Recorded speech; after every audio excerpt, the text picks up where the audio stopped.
Mesdames et Messieurs les ministres, Messieurs les Premiers ministres, Monsieur le Vice-président du Conseil d'État, Mesdames et Messieurs les parlementaires, Monsieur le chef d'état-major des armées, Mesdames et Messieurs les ambassadrices et ambassadeurs, Mesdames et Messieurs les directrices, directeurs, Mesdames et Messieurs en vos grades et qualités, Mesdames, Messieurs, chers amis. Je suis heureux de vous retrouver ici à l'orée de cette semaine de travail à Paris et sous l'autorité de la ministre de l'Europe et des Affaires étrangères, Catherine Colonna, du ministre délégué au commerce extérieur, Olivier Becht, de la secrétaire d'État chargée de l'Europe, Laurence Boone, et de la secrétaire d'État chargée du développement et des partenariats, Chrysoula Zakharopoulou. Chacun d'entre vous s'est mis au service des Français, je vous en remercie. La difficulté de ces discours est double et elle s'accroît chaque année pour votre serviteur. D'abord, il est évident que les discours sont toujours trop longs et à mesure qu'on les relit, on s'aperçoit qu'on ne parle pas de telle ou telle région, de tel ou tel espace. Et donc c'est toujours une cote mal taillée pour essayer d'être le plus exhaustif possible et de vous soumettre à un exercice qui est encore supportable. La deuxième difficulté, c'est qu'à mesure que les années passent, on est soumis à deux risques. Le premier est de se répéter. Je vais tâcher de ne pas trop le faire aujourd'hui, mais veuillez m'en excuser si tel est le cas. Le deuxième serait plus grave, c'est celui de se contredire. Je vais aussi veiller à ne pas faire ça, même si les circonstances parfois changent et amènent à revisiter certains des éléments qu'on avait pu engager. En tout cas, une chose est sûre et elle intangible, c'est que l'engagement qui est le vôtre, le bras armé diplomatique que vous représentez, est important pour notre pays.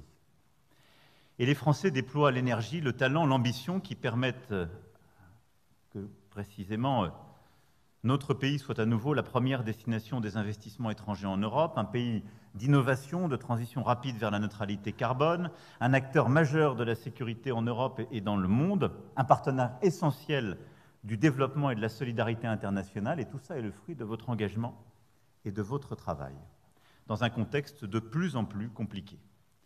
Et je voulais commencer, avant de rentrer dans le vif du sujet, par justement dire un mot de ce contexte, qui au fond s'est plutôt durci depuis mon premier discours devant vous, mais je crois les fondamentaux de ce monde perturbé, de plus en plus fragmenté, demeurent, des moyens que nous nous donnons avant d'essayer de décliner 4 priorités qui sont, pour une bonne partie d'entre elles, dans la continuité de ce que nous déployons ces dernières années. En effet, je considère que le contexte international se complique et fait courir le risque d'un affaiblissement de l'Occident et plus particulièrement de notre Europe. Il nous faut être lucide sans être excessivement pessimiste dans ce contexte. D'abord, il y a une dilution objective de notre population, de notre richesse produite, de notre part dans les échanges mondiaux. C'est plus vrai encore depuis la crise de 2008-2010. C'est le fruit de l'émergence de grandes puissances internationales qui s'imposent. Ça a été renforcé par la crise énergétique, notre Europe n'étant pas productrice d'énergie fossile, en tout cas à court terme. Ça vient consolider aussi des stratégies que nous poursuivons, mais c'est là, et c'est un fait. Ensuite, il y a une remise en cause progressive de notre ordre international, de ses principes, de ces différentes formes d'organisation. Il faut bien le dire, l'Occident avait une place prépondérante, et a encore une place prépondérante. Avec d'abord la montée de la guerre, y compris sur le sol européen, j'y reviendrai dans un instant, la politique aussi de l'état de fait qui, des confins de l'Europe au continent africain et asiatique, s'impose de plus en plus, une forme de montée du politique du ressentiment qui se nourrit ici de l'anticolonialisme réinventé ou fantasmé, là d'un anti-occidentalisme instrumentalisé, la dénonciation d'un double standard que nous avons parfois nourri, il faut bien le dire, en ajustant le droit international à ce que nous pensions bon et en oubliant que la souveraineté des peuples était un des préalables à notre action,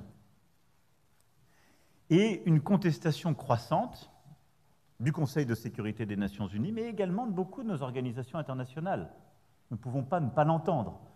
Et du Fonds monétaire international à la Banque mondiale et au-delà, de plus en plus de pays, de manière de plus en plus désinhibée, considèrent que ces structures sont de moins en moins légitimes à leur imposer telle ou telle règle, et que d'ailleurs elles ont été créées dans un monde où ces pays n'existaient pas, ce qui est vrai, et qu'elles représentent un ordre passé, mais qu'elles ne reflètent pas la réalité géopolitique, encore moins démographique et peut-être parfois militaire d'aujourd'hui.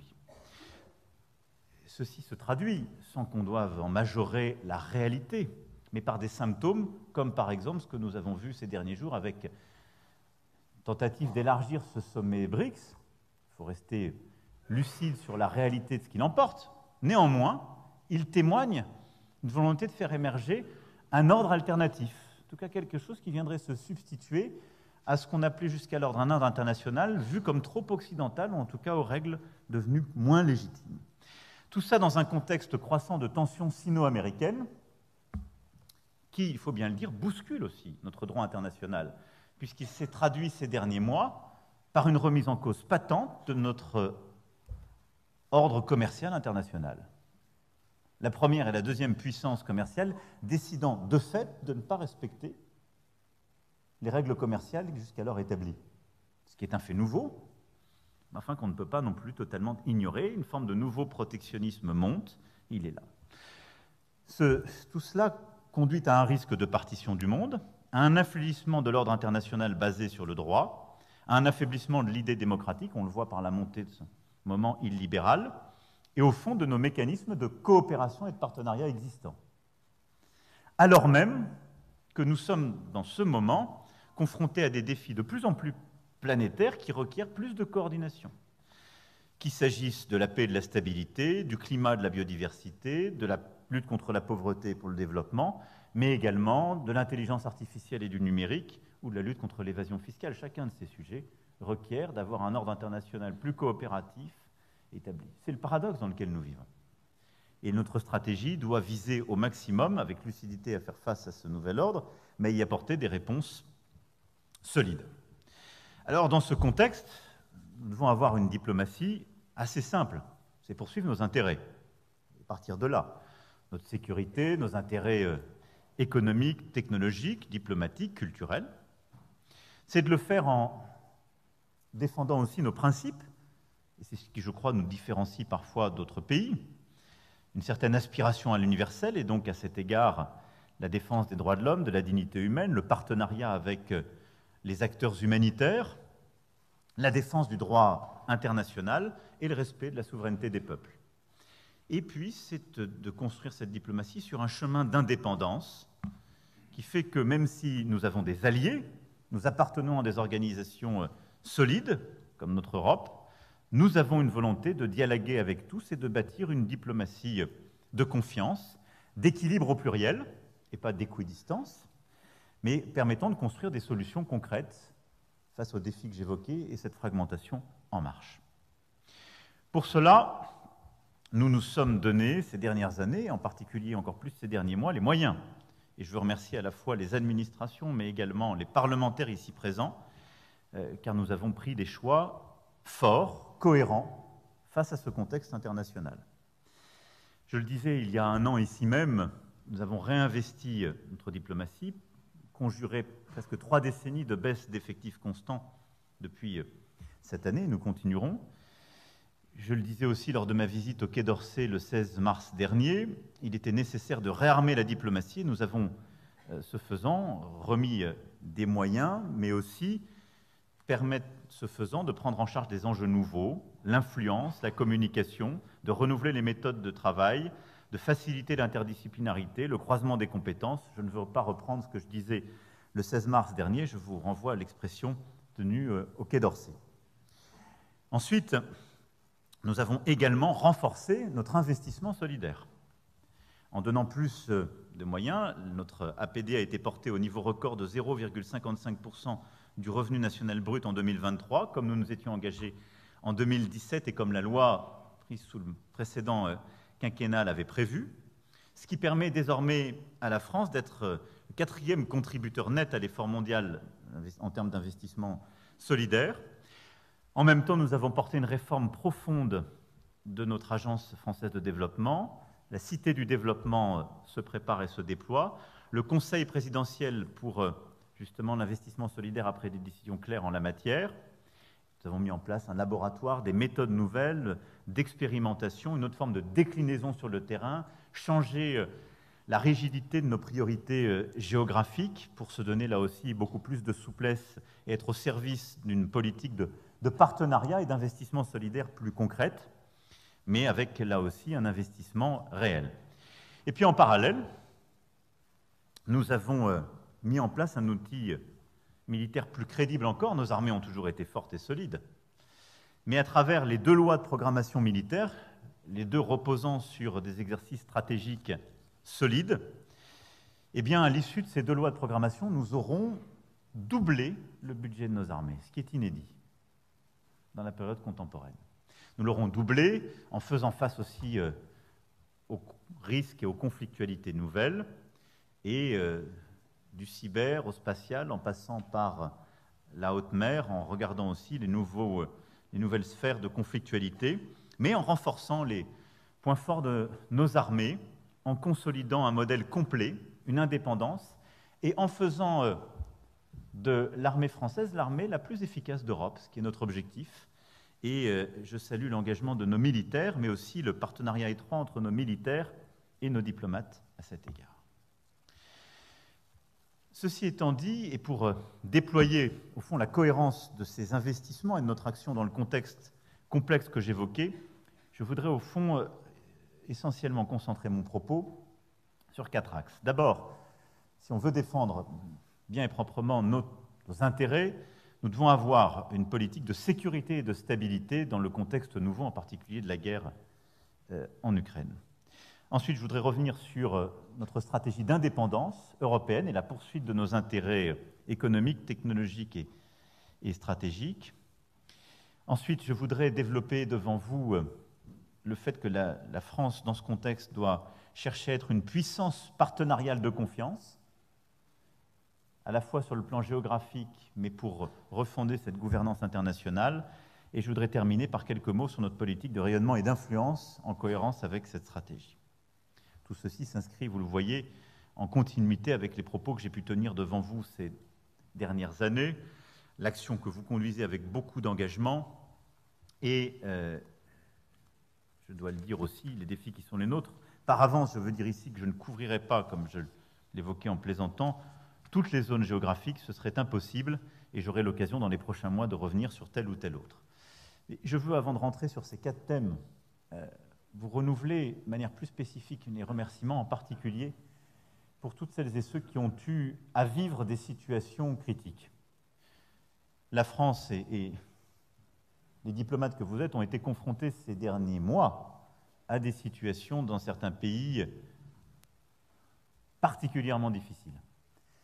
Et qu'il s'agisse du Soudan, où la France a été exemplaire, y compris dans l'évacuation de nos propres ressortissants et des ressortissants de beaucoup de nos collègues, au Niger en ce moment même, et je salue votre collègue et vos collègues qui nous écoutent depuis leur poste, vous avez rappelé que être diplomate est un engagement, parfois risqué, qui suppose l'esprit de responsabilité que vous avez toujours démontré dans ces situations difficiles, comme les années précédentes nous avions eu à le vivre en Afghanistan ou ailleurs. Et je pense qu'il est bon ici de le rappeler dans le contexte qui est le nôtre et qui continuera de se reproduire. Je citais l'Afghanistan, évidemment, je pourrais parler de l'Ukraine et de plusieurs autres théâtres d'opération. Sécurité et stabilité, avant tout, comme je le disais. Notre sécurité collective, celle de la France, de ses alliés, de ses partenaires européens, est évidemment, avant toute chose, remise en cause par l'agression russe en Ukraine. Bon, j'ai eu l'occasion de m'exprimer à plusieurs reprises sur ce sujet, devant vous l'année dernière, je l'ai fait encore ces derniers mois, en particulier à Vilnius. Il ne faut pas perdre de vue la singularité de ce conflit. Elle repose d'abord sur le fait que, en Europe, la guerre revient. La deuxième chose, c'est qu'elle vient de manière très claire fouler aux pieds et violer la souveraineté populaire et l'intégrité territoriale d'un État européen. Et à cet égard, violer le droit international, qu'elle s'est aggravée avec des crimes de guerre multiples, l'attaque de populations civiles et les scènes que nous avons pu voir et sur lesquelles d'ailleurs nous travaillons par une coopération de nos magistrats, de nos policiers et de nos gendarmes exemplaires. Ensuite, parce qu'elle implique un membre permanent du Conseil de sécurité des Nations Unies, qui plus est puissance dotée. Ce qui change les termes de l'efficacité d'une réponse diplomatique et de la nature, évidemment, de l'engagement politico-militaire. Face à ça, la France, l'Europe, les alliés ont eu, je crois, une réponse adaptée. D'abord, elle a été immédiate, unie et efficace. Et je le dis d'autant plus qu'elle est le fruit d'un engagement français, puisque la France avait la présidence au moment du début de la guerre du Conseil européen, et je pense que ce qui a été fait par notre diplomatie a été particulièrement utile, et je crois a créé un effet de surprise non négligeable. Les Européens ne se sont pas divisés, ont réagi vite et de manière adaptée. Politique de sanctions, par des trains de sanctions multiples à l'égard de la Russie, pour affaiblir sa capacité à soutenir l'effort de guerre dans la durée. Politique de soutien à l'Ukraine, humanitaire, économique, militaire, qui s'est poursuivie jusqu'aux engagements pris à Vilnius par la France, les Européens et les alliés, avec des Européens qui sont les premiers soutiens. Si on somme là les investissements qui sont faits en Ukraine sur le plan humanitaire, du soutien civil et militaire, c'est bien l'Union européenne qui est le premier soutien de l'Ukraine. Je le dis en nous félicitant du soutien très précieux de nos alliés américains, mais en rappelant aussi la force du nôtre. Et puis, en veillant à n'avoir aucune politique d'escalade, ce qui a marqué les bornes de ce soutien, c'est-à-dire nous avons toujours veillé à ne jamais être engagés directement dans un conflit contre la Russie, contre son territoire, contre sa population, ce qui est évidemment une difficulté. Et tout ça en veillant en parallèle à éviter une partition du monde et à préparer le jour d'après. Et je pense que nous avons eu raison d'avoir cette politique depuis près de 18 mois. Veiller à éviter une partition du monde, c'est simple, c'est d'éviter que s'installe un narratif qui consisterait à dire « c'est votre guerre en tant qu'Européens, elle ne nous concerne pas ». Pour toutes les raisons que j'évoquais, cette guerre est une guerre qui touche le monde entier, parce qu'elle touche notre capacité à faire respecter le droit international, nos principes, et en particulier l'intégrité des frontières. Et donc il était essentiel de continuer à œuvrer dans tous les forums internationaux, parce que cette guerre soit au cœur de nos préoccupations, d'une condamnation claire et d'une action diplomatique de tous, et qu'on évite une division. Et je veux saluer là aussi le travail de tous les postes, il faut le poursuivre, autour des résolutions à l'Assemblée générale des Nations Unies, où nous avons progressivement réduit le nombre à la fois de votes alignés sur la Russie ou de parfois non-participation ou même d'abstention. Mais nous devons continuer de convaincre, d'expliquer, et les rendez-vous à venir seront clés à cet égard. Mais surtout, comme nous l'avons fait en marge du G7 d'Hiroshima, de permettre à l'Ukraine d'aller convaincre tous les partenaires à nos côtés. Et l'action diplomatique française a été aussi une action de soutien à la diplomatie ukrainienne et un travail de conviction pour que, quand on parle de paix, ce qui revient dans toutes les propositions partout à travers la planète, eh bien, cette paix soit bien comprise de la même manière par tous. Ça ne peut pas être un cessez-le-feu reconnaissant l'état de fait. Parce que ce serait préparer la guerre de demain, voire pire. Mais c'est bien une paix durable, c'est-à-dire respectueuse de la souveraineté du peuple ukrainien et du droit international. Et dans cet ordre, on peut construire, en associant davantage, comme ça a été fait ces derniers mois, toutes les géographies de la planète pour construire une situation viable dans la durée, consacrant ce faisant, je crois, les efforts que nous avons pu faire et évitant une partition du monde. L'action de la France s'est aussi traduite par un engagement tout particulier auprès de l'Agence internationale de l'énergie atomique pour veiller au risque de prolifération allant dans cette direction. Les prochains mois continueront d'être structurés par ces axes. Et nous aurons à continuer un effort important pour éviter une division de l'ordre international autour de ce conflit, pour continuer le soutien et marquer justement à travers le temps un caractère inaltérable du soutien à l'Ukraine et à son effort de résistance et de guerre, et pour préparer cette paix durable. Et ce travail, nous le poursuivrons par le truchement de différents efforts diplomatiques qui sont indispensables, et la France continuera de s'engager en parallèle sur l'action humanitaire de court terme, comme nous l'avons fait avec l'accueil des réfugiés. Je remercie tout le travail qui a été fait sur le sol national par le ministère de l'Intérieur et l'ensemble des ministères compétents sur le sujet, et sur le plan humanitaire en Ukraine, en soutien, et nous aurons à continuer le travail de préparation de la reconstruction, qui est là aussi indispensable.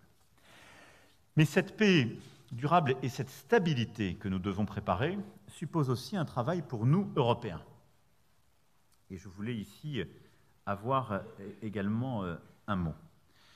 Je suis revenu plus longuement sur ce sujet et je vous renverrai au discours que j'ai tenu à Bratislava dans le cadre de la conférence GlobSec sur, dans la durée, les conséquences de la guerre en Ukraine pour, au fond, notre architecture de sécurité et la manière de penser la stabilité et la sécurité européenne. Mais très clairement, nous savons qu'il y aura un avant et un après la guerre en Ukraine. Et ce qui me paraît essentiel, c'est d'intégrer dans notre action diplomatique et dans notre travail, justement, les conséquences de cette guerre pour préparer cette paix durable que j'évoquais. D'abord, nous avons à le préparer et à le faire en tant que membres de l'OTAN. C'est ce que nous faisons comme alliés solides depuis le premier jour. La meilleure preuve, et il faut la défendre partout, c'est que nous avons été le premier pays à pouvoir nous déployer aussi rapidement et efficacement sur le front oriental de l'OTAN. Quelques jours après le début du conflit, la France se déployait en Roumanie, apportait des éléments de confiance sur ce flanc oriental. C'est la force de notre modèle. Et nous avons continué aussi de renforcer à l'égard des États baltes notre participation aux missions de l'OTAN, comme à la police aérienne. Nous avons renforcé l'effort de nos industries de défense et nous devons continuer ce travail indispensable pour une économie de guerre dans la durée, à mesure que cette guerre dure, mais à mesure qu'elle repose aussi les termes d'un engagement nouveau et donc d'une adaptation de notre industrie, de notre base industrielle, technologique et de défense française et européenne. Et vous le voyez bien, nous devons penser au sein de l'OTAN une plus grande implication européenne. Et ceci a commencé au fond depuis 2019. J'ai eu l'occasion d'y revenir à plusieurs reprises. Mais il y a, à mes yeux, une traduction concrète que nous devons poursuivre dans les prochains mois et les prochaines années qui est absolument indispensable. Le pilier européen et une plus grande défense européenne au sein de l'OTAN n'est pas l'ennemi ou le problème de l'OTAN. Au contraire. C'est ce qui fait de notre Europe un élément de confiance, en particulier pour nos alliés américains. Nous devons plus prendre en charge notre propre sécurité et les instabilités à notre voisinage. C'est ce qui est demandé dans le partage du fardeau par les Américains, c'est ce qui est indispensable pour nous.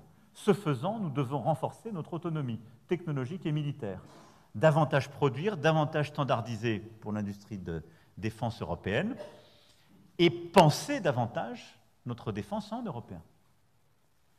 Et au fond, tout ça est une forme de sortie de minorité géopolitique des Européens au sein de l'OTAN. Il faut le penser comme tel et l'assumer comme tel. Et c'est aussi pour ça que l'après-guerre en Ukraine devra se traduire par de nouveaux traités pour encadrer les armements, tous les types d'armements et d'activités militaires qui touchent l'Europe. Et nous devons avoir la volonté d'être concepteurs et signataires de ces traités demain. Là où, je le rappelais en décembre 2019, dans une prise de parole largement commentée, l'Europe était en quelque sorte un objet géopolitique, mais pas un sujet.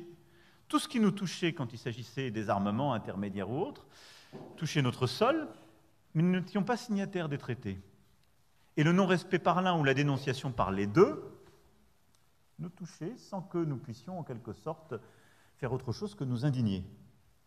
Nous devons bâtir cet ordre international nouveau qui nous touche directement par notre implication militaire, et d'ailleurs la loi de programmation militaire a au cœur cette stratégie, puisqu'elle est conçue pour que la France puisse être nation cadre de coalition nouvelle de déploiement otanien. Ce qui est inédit. Et ce que nous avons commencé à faire, en particulier dans les théâtres d'opération africains est à cet égard totalement inédit, avec en particulier Takuba, et préfigure ce que nous voulons faire.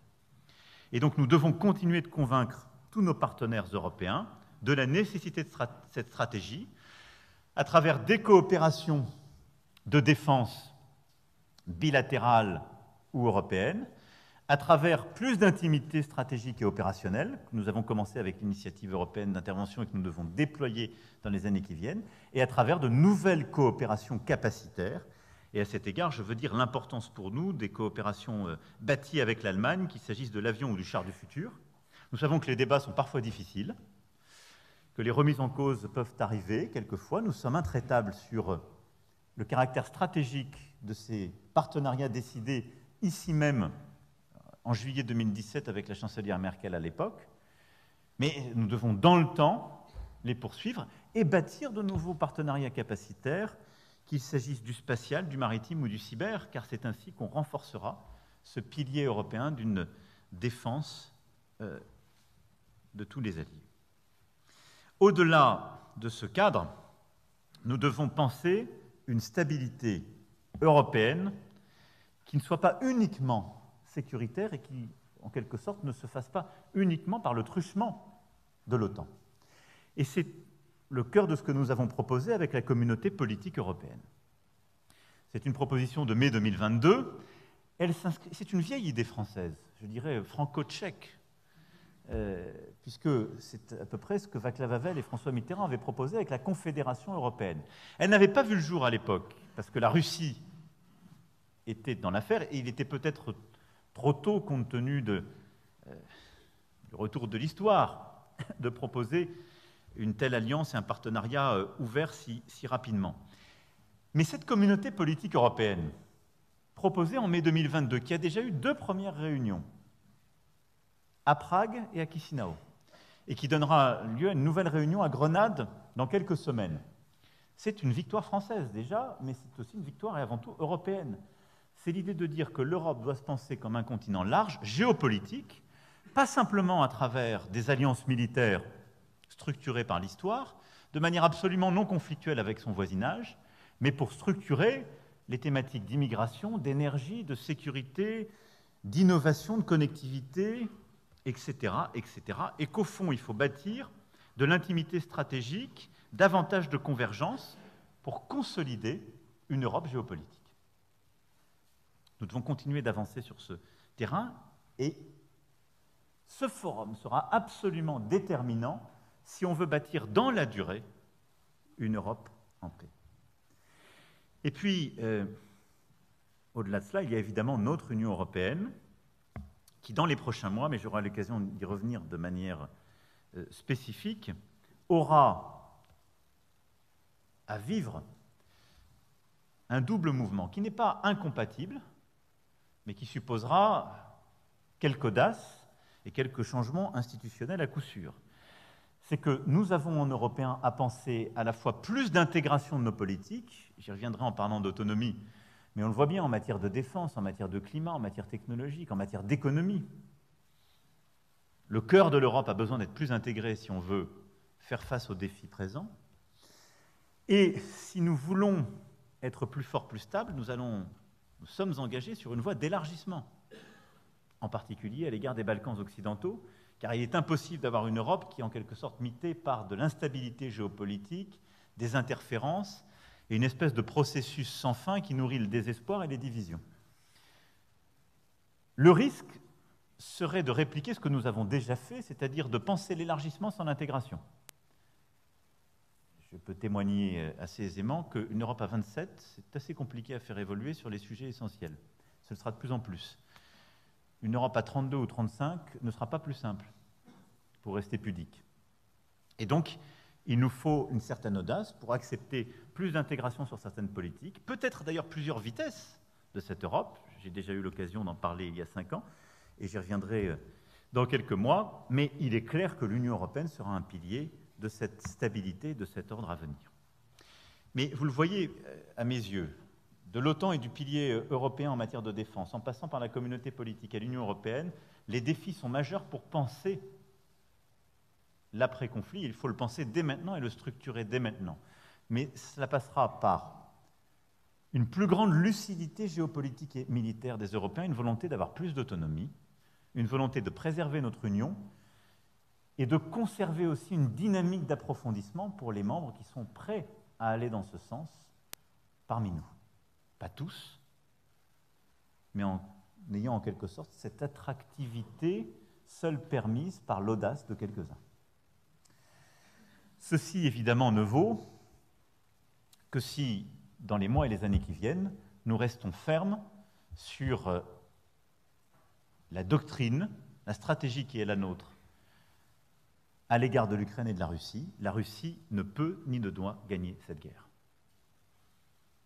Parce qu'alors ce serait l'instabilité sur le sol européen et parce qu'alors ce serait la fin de toute confiance dans les principes du droit international. Ce qui veut dire que pour nous, Européens, et pour nos alliés, je l'espère aussi durablement, ce sera un investissement financier, diplomatique et capacitaire considérable pour les années à venir, qui doit aussi réinterroger certains fondamentaux, parce qu'on ne peut pas faire comme si cet effort n'existait pas. Mais il nous faut cette constance, car sinon tout ce que je viens d'évoquer aurait beaucoup moins de pertinence. Nos intérêts sécuritaires et humanitaires en tant qu'Européens ne s'arrêtent pas là, et je voudrais dire quelques mots sur 2-3 sujets préoccupants à cet égard. Nous continuerons d'être très vigilants sur la situation sécuritaire et politique dans les Balkans occidentaux. À cet égard, nous avons bâti avec l'Allemagne une nouvelle feuille de route et une nouvelle proposition à l'égard du différend entre la Serbie et le Kosovo. Je crois que cette feuille de route est bonne. Elle a été soutenue par le négociateur européen et notre haut représentant. Nous attendons donc un réengagement clair des deux parties, c'est-à-dire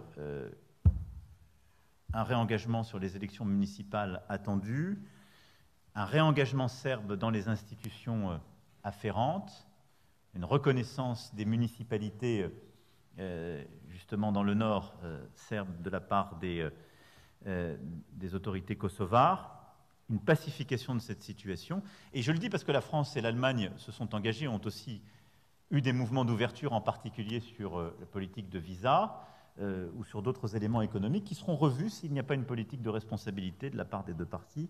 Mais nous continuerons avec nos partenaires allemands à être très vigilants sur ce sujet et sur tout ce qui touche à la stabilité des Balkans occidentaux. Et puis nous continuerons aussi d'être engagés sur le Caucase. Après la guerre de 2020, que nous avons condamnée, comme vous le savez, la situation humanitaire est aujourd'hui particulièrement préoccupante dans le Haut-Karabakh. À cet égard, j'aurai l'occasion d'échanger cette semaine avec le Premier ministre Pachinian et avec le président Aliyev. Nous demanderons le plein respect du corridor humanitaire de la Chine et nous prendrons à nouveau une initiative diplomatique en ce sens sur le plan international pour accroître la pression, mais rien ne saurait justifier la situation humanitaire qui est aujourd'hui vécue par les populations au Haut-Karabakh. Et nous continuerons aussi de nous engager. C'est notre intervention qui a permis la mise en place d'une mission européenne après le sommet de Prague, précisément de la communauté politique européenne, et qui pour la première fois a conduit dans un texte commun signé par les deux parties à reconnaître les frontières de 91. Nous continuerons aussi à nous engager pour les discussions d'un traité de paix et pour clarifier les sujets à la fois territoriaux et de passage, mais à très court terme, la situation humanitaire demeure absolument indispensable. Enfin, parlant des sujets de sécurité et de stabilité, je ne veux pas que nous oublions ici l'importance et la continuité de notre lutte contre le terrorisme. Même si l'actualité nationale, et il faut nous en féliciter par le très bon travail de nos services et de nos forces de sécurité intérieure, a permis de déjouer beaucoup de projets sur notre sol, et si la nature du terrorisme ces dernières années a changé, il nous faut demeurer extrêmement vigilants, et l'organisation internationale de terrorisme qui peuvent toucher notre sol demeure. Et je le dis ici avec beaucoup de force et de clarté. Nous sommes toujours impliqués dans la coalition internationale au Levant, et cette implication est saluée, importante. Et je veux ici saluer la mémoire de nos 2 soldats morts en Irak ces dernières semaines, précisément dans le cadre des missions qu'ils exercent sur le sol irakien à ce titre, qu'il s'agisse des missions de coopération, de formation, de soutien, mais aussi de lutte contre le terrorisme. Et donc nous devons continuer au Levant d'être impliqués dans cette mission, parce qu'elle ne disparaît pas, et nous devons renforcer le travail que nous menons depuis ces dernières années de stabilisation politique et militaire dans toute la région. En soutien de l'Irak et de sa souveraineté, c'est ce que nous avons mis en place avec la conférence de Bagdad, qui tiendra sa 3e édition fin novembre, et à laquelle je me rendrai comme à chaque fois, et qui permet justement de consolider un agenda régional en soutien de la souveraineté irakienne. Et à ce titre, nous renforcerons aussi notre implication sur 2 sujets tout particuliers, sans être exhaustif sur la région que je voulais mentionner. Le premier, c'est la Syrie. En effet, nous le voyons bien, tous les pays de la région sont en train de vouloir reprendre langue avec la Syrie, de la réinsérer dans les différents forums de négociation ou de partenariat. Nous aurons, parmi d'autres, un élément essentiel à ce titre, c'est la lutte contre le terrorisme.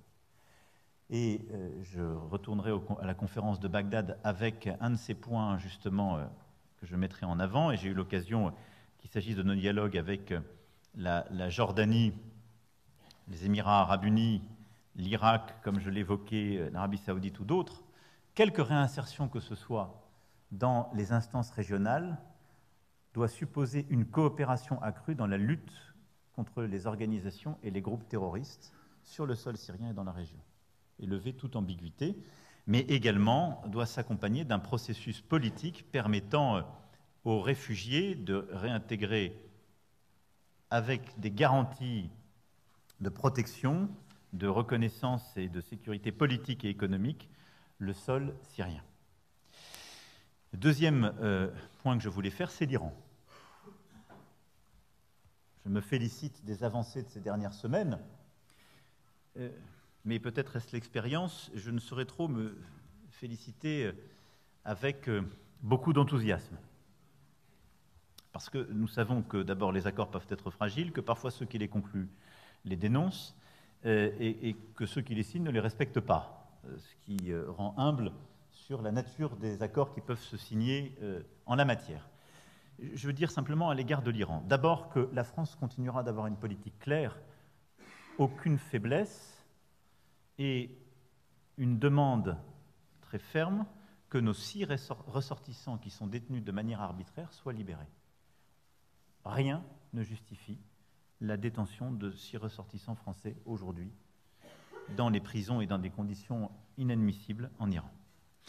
La deuxième chose, notre souhait est évidemment un encadrement clair, transparent des activités nucléaires. Le retour au JCPOA est une très bonne chose s'il est suivi des mesures de confiance et d'un bon suivi par l'agence internationale compétente.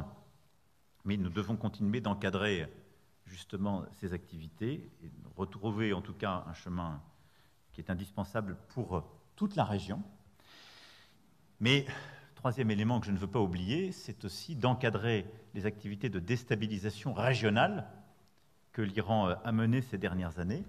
Et pour tous nos partenaires, c'est un point indispensable. Et donc, un réengagement doit passer par une clarification aussi de la politique de l'Iran à l'égard de ses voisins directs, à l'égard d'Israël et de sa sécurité, à l'égard du Liban et de sa stabilité. Et à ce titre, je veux remercier tout particulièrement Jean-Yves Le Drian pour la mission qu'il conduit à ma demande et auprès d'un ministre depuis maintenant plusieurs mois.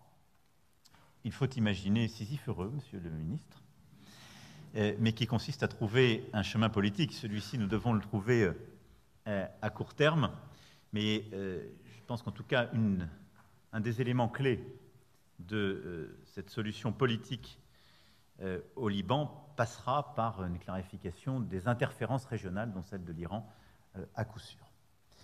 Enfin, parler de stabilité, de sécurité et de lutte contre le terrorisme me conduit évidemment à évoquer l'Afrique. Nous n'avons pas en Afrique uniquement, avant tout, et je dirais même comme accent tonique, une approche sécuritaire. Je vais ici être très clair, et j'y reviendrai dans un instant. Mais enfin, de fait, nous avons eu une implication sécuritaire parce qu'il y avait des risques terroristes, et qu'il y en a toujours, et parce qu'il y a eu une demande d'État souverain que nous venions les aider. Et c'est dans ce cadre qu'a été décidée d'abord l'opération Serval, puis l'opération Barkhane. Je le dis avec beaucoup de force parce que si on l'oublie aujourd'hui, et si on cède aux arguments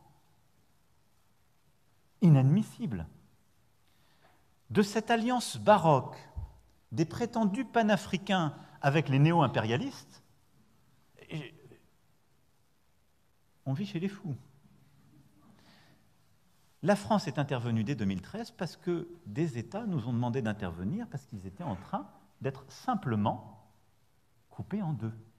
Si la France n'était pas intervenue, si nos militaires n'étaient pas tombés au champ d'honneur en Afrique, si Serval puis Barkhane n'avaient pas été décidés, nous ne parlerions pas aujourd'hui ni de Mali, ni de Burkina Faso, ni de Niger.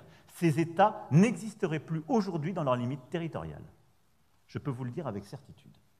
Et donc, quand j'entends parfois même des responsables politiques français nous expliquer que Barkhane serait une défaite, je le dis, ne prenez pas les arguments de l'ennemi. Parce qu'à ce moment-là, vous desservez tout le monde.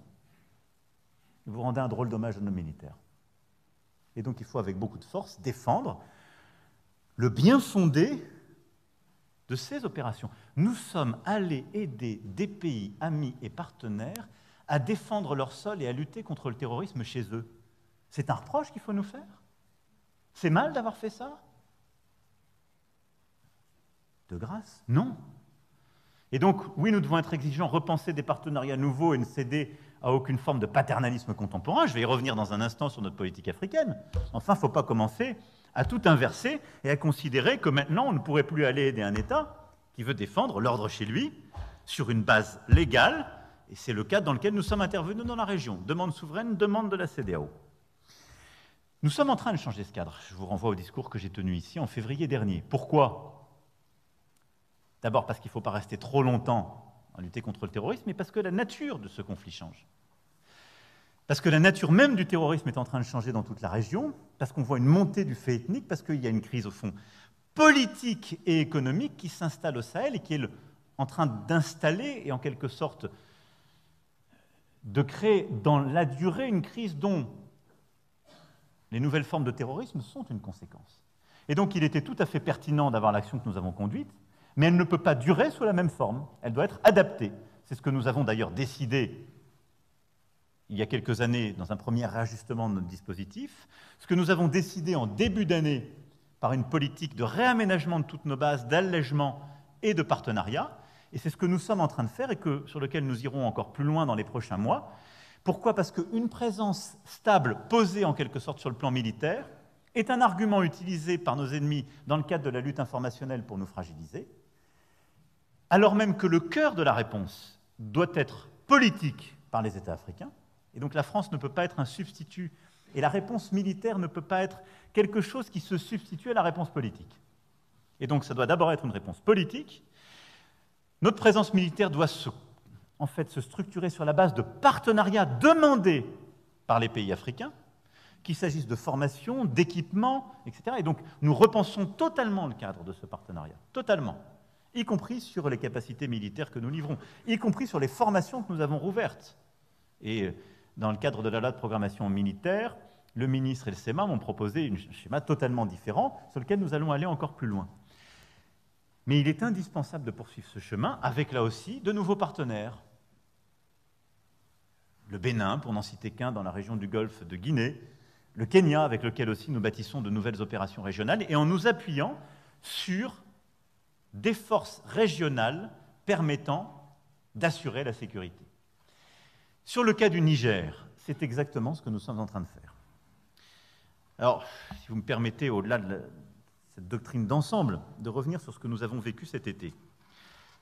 C'est un coup d'État contre un président démocratiquement élu, venant d'une ethnie minoritaire, qui a mené des réformes courageuses, économiques, politiques, sur les plans pour son pays, qui clarifie à peu près tous les domaines, qui est engagé sur tout l'agenda international qui est le nôtre et celui des Nations Unies, et qui est pris en otage dans le palais présidentiel par des putschistes depuis maintenant 1 mois. Alors, on a dit que la France était trop engagée en soutien au président Bazoum. J'entends les gazettes, je lis le commentaire parfois des autres capitales. Mais on ferait quoi si un coup d'État comme ça se passait en Bulgarie ou en Roumanie? On irait dire, il ne faut pas trop s'engager. On va regarder, parce que les putschistes nous ont proposé un Premier ministre, voilà, on va s'engager, c'est ça la bonne politique. Il ne faut pas être jusqu'au boutiste, on n'est pas chez nous. C'est ça ce que veulent faire les autres capitales. Et on voudrait dire que la démocratie est une idée qui est bonne pour l'Afrique, qu'on ne fait pas de double standard. C'est inadmissible. On a un homme intègre, démocratiquement élu, courageux parce que pour la première fois dans un tel cadre, il ne démissionne pas au péril de sa vie et de celle de sa famille, et on nous explique que la bonne politique aujourd'hui, ce serait de le lâcher. Parce que c'est devenu à la mode. Parce qu'en fait, il faudrait produire local maintenant, même quand ce sont des putschistes. Et de Washington, en passant par d'autres capitales européennes, j'ai entendu des voix, j'ai écouté des journaux, j'ai lu des tribunes qui nous expliquaient « N'en faites pas trop, ça devient dangereux. Ça devient dangereux. » Non, on doit être clair, cohérent. Cohérent. Sinon, qui nous écoutera? Dans quelle capitale africaine on peut dire qu'on a une politique de partenariat avec un dirigeant si quand ils subissent cela, on ne peut pas être en soutien? Donc je pense que notre politique est la bonne. Elle repose sur le courage du président Bazoum, sur l'engagement de nos diplomates, de notre ambassadeur sur le terrain, qui reste, malgré les pressions, malgré tout, et malgré toutes les déclarations d'autorité illégitimes, grâce à l'engagement de nos forces de sécurité intérieure et de nos militaires. Maintenant, il faut être clair, nous ne sommes pas engagés, et il ne faut pas céder à un narratif utilisé par les putschistes qui consisterait à dire notre ennemi est devenu la France. Le problème des Nigériens aujourd'hui sont des putschistes qui les mettent en danger parce qu'ils abandonnent la lutte contre le terrorisme, parce qu'ils abandonnent une politique qui était bonne économiquement pour eux et qui sont en train de perdre tous les financements internationaux qui étaient en train de leur permettre de sortir de la pauvreté. C'est ça la réalité. Et si on ne le dit pas nous avec courage, qui le dira? Donc nous devons poursuivre cette politique avec fermeté, sortir des mensonges et des facilités. Et donc notre politique est simple. On ne reconnaît pas les putschistes. On soutient un président qui n'a pas démissionné, aux côtés duquel nous restons engagés. Et nous soutenons l'action diplomatique, et quand elle le décidera, militaire, de la CEDEAO, dans une approche de partenariat, qui est celle que j'ai présentée en février dernier. Ni le paternalisme, ni la faiblesse, parce que sinon, on n'est plus nulle part. Et nous devons continuer avec force de le soutenir, et j'appelle tous les États de la région à avoir une politique responsable, parce qu'il faut être clair, si la CEDEAO abandonne le président Bazoum, je pense que tous les présidents de la région sont à peu près conscients du destin qui leur sera réservé. Et la faiblesse que d'aucuns ont d'ailleurs montrée à l'égard des putschs précédents a nourri des vocations régionales. Il y a une épidémie de putsch dans tout le Sahel, mais qui repose sur quoi? Sur la faiblesse de système militaire, sur une insuffisante efficacité, et aussi sur la politique que nous devons conduire en soutien avec toute la région, et j'y reviendrai dans un instant. Et donc je pense que nous devons sur ce point être clairs, la période est très difficile, elle est surtout difficile pour les Nigériens et pour nos postes avancés, mais nous devons, avec fermeté, là aussi, éviter tout double standard, être sur nos principes et avoir cette politique de clarté. Ça, c'est le premier axe, sécurité, stabilité, sur lequel je voulais revenir à travers ces différents chapitres. Je vous rassure, c'était le plus long. Le deuxième grand intérêt, qui est le nôtre, quand on parle de la France, sont des intérêts économiques, technologiques, stratégiques, qui est au fond au service de l'agenda que j'ai défini pour le pays, de renforcer notre indépendance, dans toutes les acceptions du terme, immédiate et dans la durée.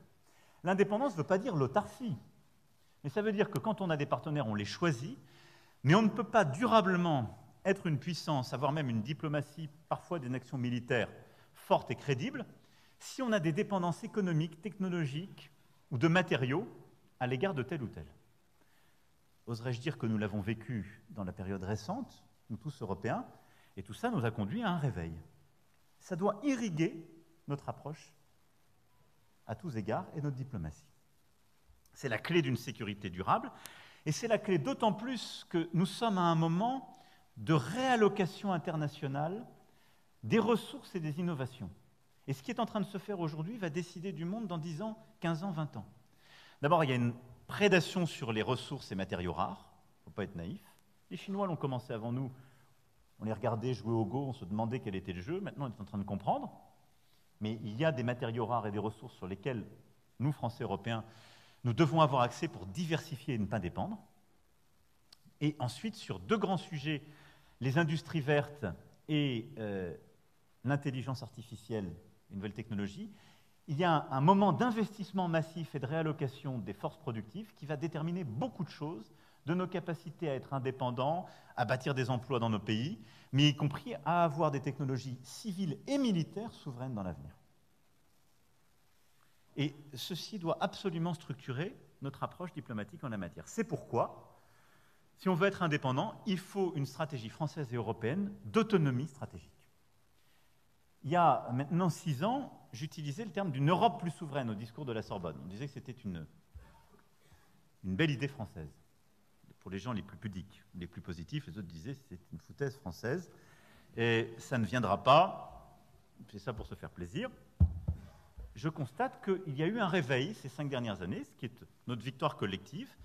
D'abord, cette idée a été adoptée par tous les Européens. Alors, c'est souveraineté, c'est autonomie stratégique. Chacun fait avec ce avec quoi il est à l'aise. Moi-même, je ne comprends pas les 50 nuances de gris en la matière. Et d'ailleurs, selon les capitales, on me dit que l'un préfère l'autre. À la fin, je crois qu'on comprend tout ce que ça veut dire. Ça veut dire maîtriser davantage notre destin à travers ce qu'on produit, ce qu'on achète et les dépendances contraintes en diversifiant. Et donc, nous avons ces dernières années, de la défense à la technologie, à l'énergie, cristallisé un vrai réveil européen et mis en œuvre de vraies politiques avec des résultats. En matière de défense, on a commencé avec le Fonds de défense, l'initiative européenne d'intervention, et il faut aller beaucoup plus loin. On a commencé aussi dès le Covid et après, avec ce que nous avons fait en matière de production de santé, à travers ce que nous avons bâti sur les semi-conducteurs et sur les technologies vertes, à travers des actes fondateurs de la Commission et des politiques d'investissement. C'était impensable il y a 5 ans. Impensable. Et donc ça, nous devons le consolider. Et pour moi, la clé de voûte, c'est l'agenda de Versailles que nous avons en Européens bâti en mars 2022, qui consolide cette autonomie stratégique dans tous les domaines que j'évoquais, semi-conducteurs, technologies vertes, numériques, etc. Néanmoins, alors sur cette base-là, évidemment, le partenariat franco-allemand est clé. J'irai dans quelques semaines à Hambourg avoir une discussion en particulier sur l'intelligence artificielle avec le chancelier, mais le tandem franco-allemand est absolument décisif en la matière, au moment où on vit un choc qui vient bousculer notre Europe. Et donc je ne ménagerai pas mes efforts pour réengager, consolider, qu'on ait une convergence de vues de plus en plus forte. Mais nous tous, Européens, nous avons besoin d'aller beaucoup plus vite et plus fort. Et je voudrais juste citer quelques aspects de cette autonomie stratégique qui est clé pour notre indépendance. D'abord, on doit avoir une politique énergétique européenne clarifiée. On en a posé les bases réglementaires avec le Fit for 55 et le Green Deal. Elle est bonne, mais enfin, on doit en décliner maintenant les instruments. Nous n'avons pas fini le travail, pour être à mon tour diplomate. Et au fond, le travail que nous devons conduire, c'est celui qui nous permet d'être plus indépendants, d'être plus décarbonés et de continuer à créer des emplois et de l'industrie sur le sol européen. C'est ça les 3 objectifs. Pour ce faire, il faut plus de renouvelables, plus de nucléaire, plus d'intégration électrique en Europe. C'est ça. On n'est pas tous d'accord sur cet agenda. Et donc il va falloir relancer, démultiplier les efforts, mais je vais être clair, plus de charbon en Europe, ce n'est pas bon pour cet agenda. Plus de dépendance fossile en Europe, ce n'est pas bon pour cet agenda. Une complexification réglementaire sur l'hydrogène pour savoir de quelle couleur il est, quand il est produit avec du bas carbone, ce n'est pas bon pour cet agenda. Je suis pour la libre circulation des électrons bas carbone en Europe. Je pense que c'est une bonne politique si on veut l'avenir énergétique européen. Plus on produira de l'électron en Europe bas carbone, plus on sera fort et indépendant. C'est ça la stratégie que nous devons mener, et tout doit en découdre. Et donc nous aurons encore beaucoup de travail dans les capitales et à Bruxelles sur ce sujet, c'est indispensable. Et il y a un travail de conviction et de réengagement avec nos amis allemands. Nous ne sommes pas d'accord sur ce sujet aujourd'hui. Je pense que c'est une vraie préoccupation et que ce serait une faute historique de nous priver de nucléaire ou de ralentir les investissements en matière de nucléaire et d'innovation nucléaire en Europe. Et notre priorité ne doit pas être de nous diviser sur des modèles énergétiques différents, mais au contraire de renforcer l'intégration du réseau électrique européen, ce qui est absolument indispensable parce qu'on va devoir électrifier de plus en plus. Le deuxième élément, c'est d'avoir des politiques industrielles assumées. On a commencé à le faire, il faut le démultiplier, aller beaucoup plus vite et plus fort. Je vous renvoie à cet égard au discours que j'ai prononcé à La Haye sur notre nouvelle doctrine de sécurité européenne. C'est un en même temps auquel je crois aussi. Évidemment, il faut une politique de marché unique forte, et donc plus d'intégration du numérique aux différents champs industriels. Mais il faut une politique industrielle assumée, où on aide et on investit, parce que les Chinois et les Américains le font. Et aujourd'hui, si je devais résumer en une formule peut-être un peu brutale, l'Europe a tendance à surréglementer et à sous-investir trop lentement. Et donc une vraie politique industrielle compétitive européenne, c'est d'avoir plus d'innovation, plus d'investissement, moins de surréglementation. Et donc de mettre en œuvre ce sur quoi on s'est engagé, mais surtout d'avoir plus de force économique européenne au niveau du continent, plus de rapidité d'exécution, et de pouvoir, qu'il s'agisse de technologies vertes, de l'intelligence artificielle ou autre, être en mesure de faire la compétition avec les Américains et les Chinois. On a commencé par les actes qui ont été pris depuis les expressions peut-être un peu directes que j'avais eues en fin d'année dernière suite à l'Inflation Reduction Act. On a eu raison de faire ça. On doit aller encore plus vite et plus fort parce que nous ne sommes pas encore à la masse et nous sommes trop divisés en Européens. Troisième élément, on doit avoir une politique commerciale plus réaliste. Je l'ai dit, l'Europe ne peut pas être le dernier continent qui continue à faire des accords commerciaux d'ancienne génération. Et il y a deux faits nouveaux que nous devons intégrer dans notre politique commerciale, nos intérêts stratégiques et le climat. Nos intérêts stratégiques, c'est que quand les États-Unis et la Chine décident que les technologies vertes supposent de ne pas respecter les règles de l'OMC, on ne peut pas être les derniers à le faire. Et donc on doit avoir une politique commerciale qui défend la base productive européenne. Moi, je ne veux pas préparer une France et une Europe où on pourra acheter des technologies qui sont construites ou en Chine ou aux États-Unis. Ça n'est pas sérieux. Et donc nous devons l'intégrer dans notre politique commerciale. On ne peut pas avoir des véhicules électriques européens qui sont taxés à 25% quand ils arrivent en Chine et des véhicules chinois qui sont taxés à 10% quand ils arrivent en Europe. Et je le dis avec beaucoup de respect et d'amitié pour nos amis chinois. Vous connaissez là aussi mon approche et ma politique. Et donc la réciprocité va passer par là. Ce n'est pas la naïveté. D'ailleurs, nous ne sommes pas respectés quand nous sommes naïfs. Et donc on doit avoir une politique commerciale cohérente avec nos intérêts stratégiques industriels. Et on doit avoir une politique commerciale cohérente avec nos stratégies climatiques. Ce n'est pas possible de demander à nos industriels et nos agriculteurs de respecter des normes et de négocier des accords commerciaux avec des puissances qui ne les respectent pas pour importer ce qu'on a interdit de produire chez nous. Il n'y a personne qui comprend ça en France. Et on ne peut pas défendre une telle option.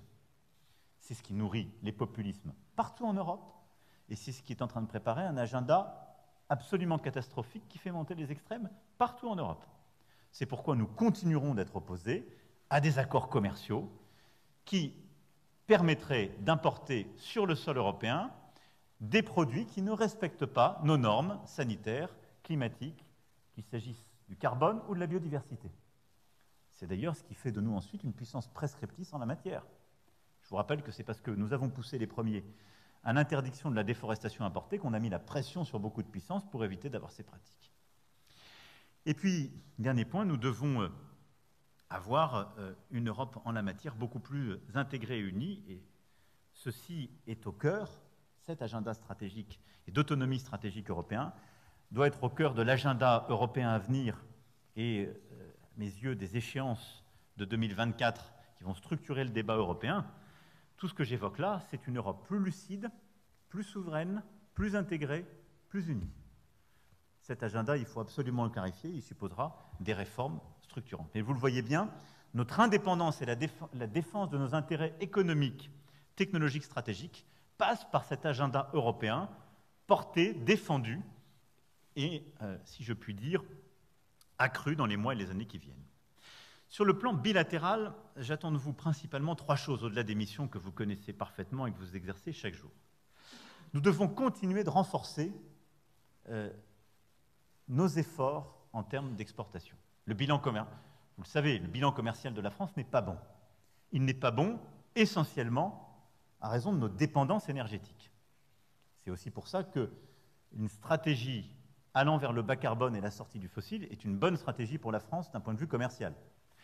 Nous avons des grands axes forts que nous continuons de consolider qui se fragilisent dans la période en raison parfois des surréglementations, parce qu'il faudrait Il faut rester prudent sur notre bilan en agroalimentaire. Nous devons renforcer notre politique agroalimentaire à l'export parce que, malgré l'engagement et l'investissement de tous nos producteurs, les réglementations européennes que nous avons accumulées ces dernières années eh bien, sont parfois un élément de fragilité par rapport aux autres grandes puissances. Il faut être lucide à cet égard.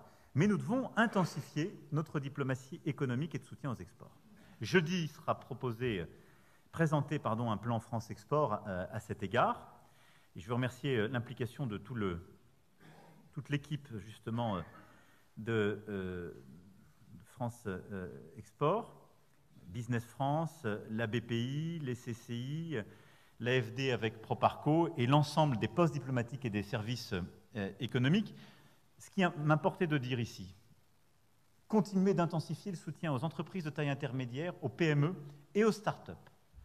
La French Tech est une force, elle doit l'être aussi à l'export. 2, ayez ce travail par filière qui a présidé aux travaux qui seront présentés jeudi, parce que de plus en plus, on le voit, les grands groupes qui sont une force à l'export doivent tirer les plus petits. C'était moins un réflexe français, il faut bien le dire, que chez d'autres grands Européens. Il faut le pousser, l'intensifier, mais on a besoin de plus en plus d'une offre intégrée. Parce que dans beaucoup de pays, c'est la réponse à tel défi sur l'hydro qui se développe dans beaucoup de pays émergents et intermédiaires. C'est telle réponse. Il faut que l'équipe de France soit structurée par des approches filières. Et 3, ayez dans vos critères aussi les créations d'emplois en France. Cette diplomatie doit être au service de la réindustrialisation française et de la création d'emplois. Parfois, votre serviteur le premier, je me dis, j'ai passé beaucoup de temps à aider un grand groupe, c'est formidable, donc je ne suis pas sûr qu'il avait besoin de moi, mais qui ne va pas créer un emploi et plus de valeur en France. C'est parfois plus utile d'aider celui qui va, à travers cette stratégie d'export, créer de l'emploi, tel site en France, parce qu'il y exportera. C'est un critère qui doit être dans la hiérarchisation des choses. Parce que on veut le bien de l'humanité, on veut y œuvrer, mais enfin, on veut d'abord baisser le chômage chez nous. Et c'est un des objectifs que je fixe à ce plan France Export. Ensuite, je veux qu'on mobilise mieux à travers nos exports, nos diasporas, nos binationaux, les forces vives que nous avons dans la nation.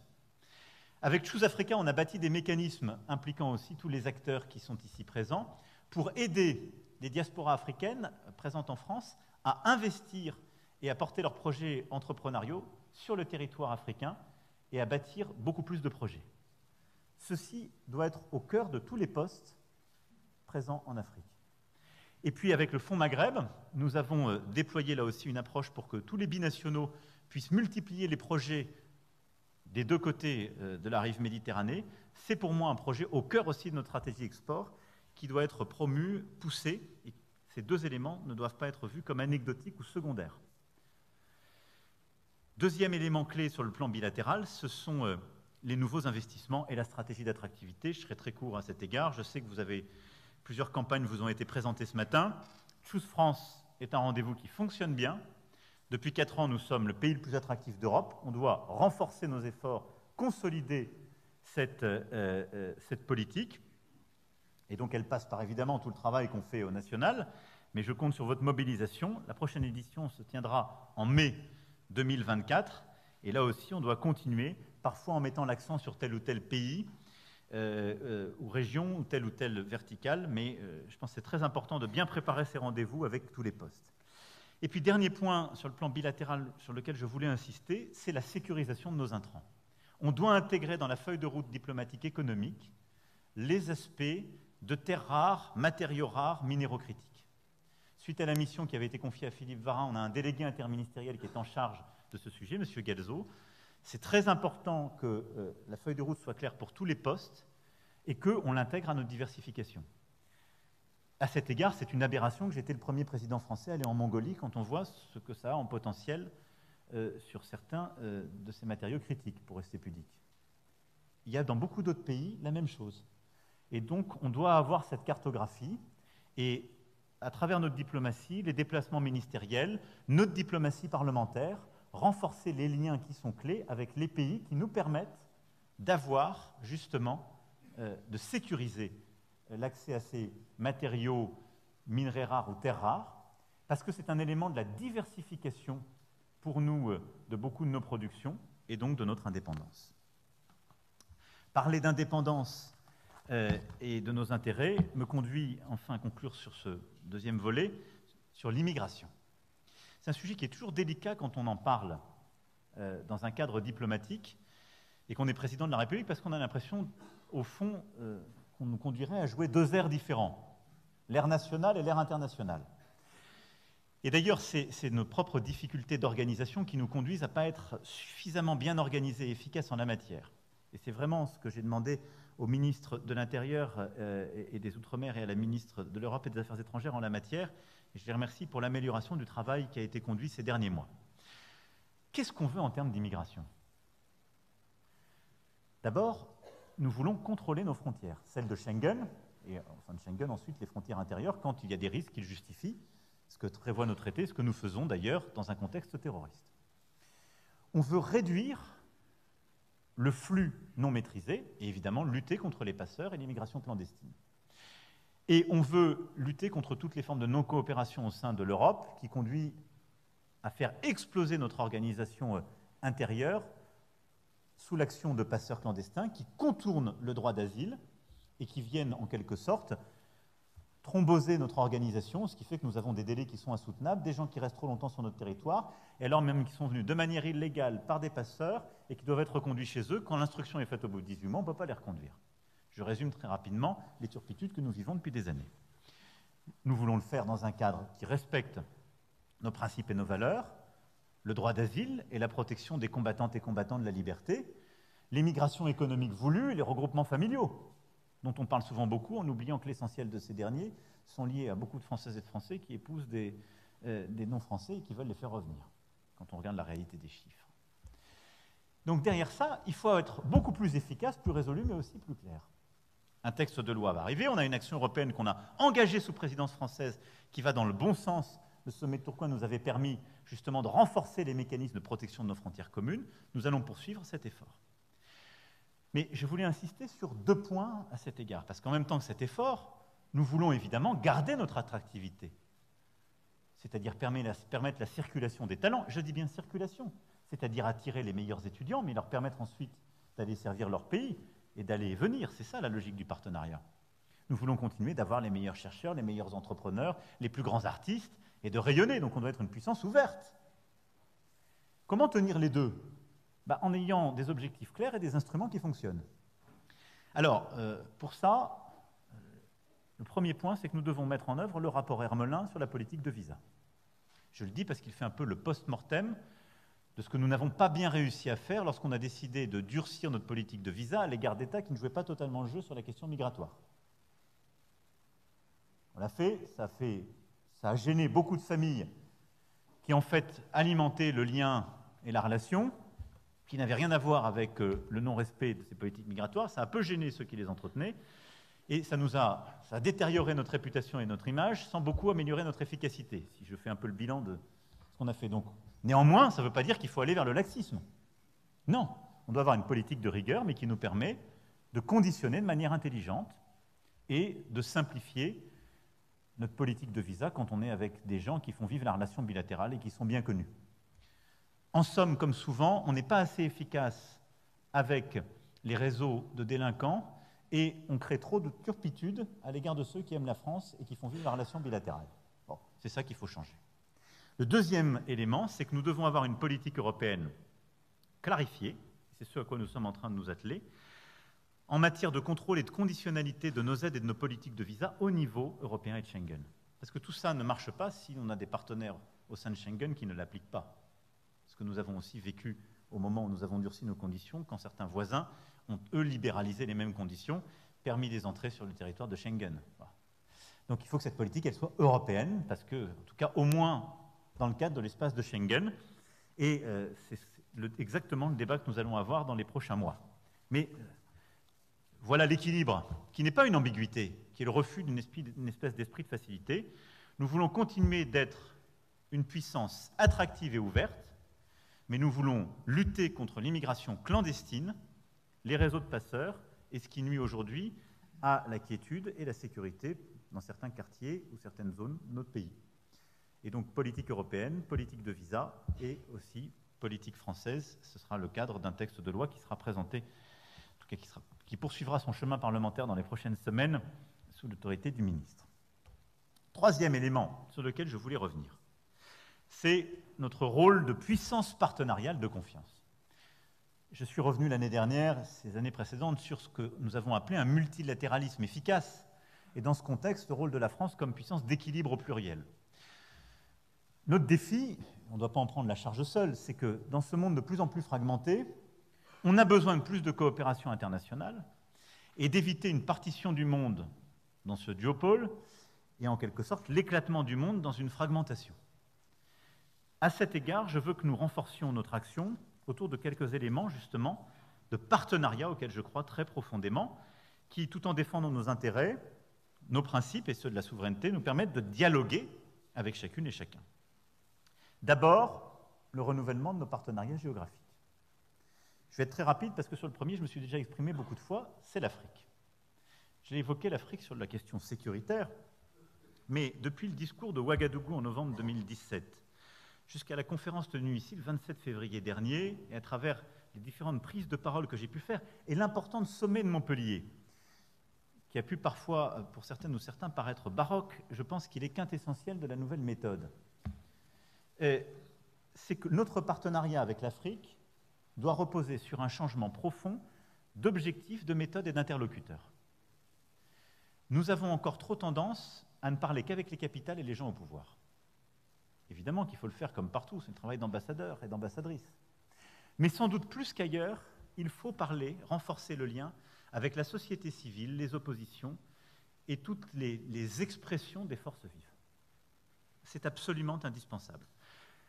Si nous avons été pris à revers sur le continent africain, c'est que nous avions un dispositif par trop posé et tellement en intimité avec celles et ceux qui étaient au pouvoir qu'ils finissaient par n'en pas voir le reste de la société.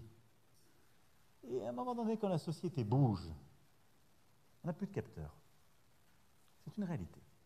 Et quand je vois les montants d'investissement solidaire, de partenariat, la force des équipes que nous avons dans beaucoup de ces pays, ça n'est pas acceptable. Donc on doit sortir beaucoup plus des sentiers battus,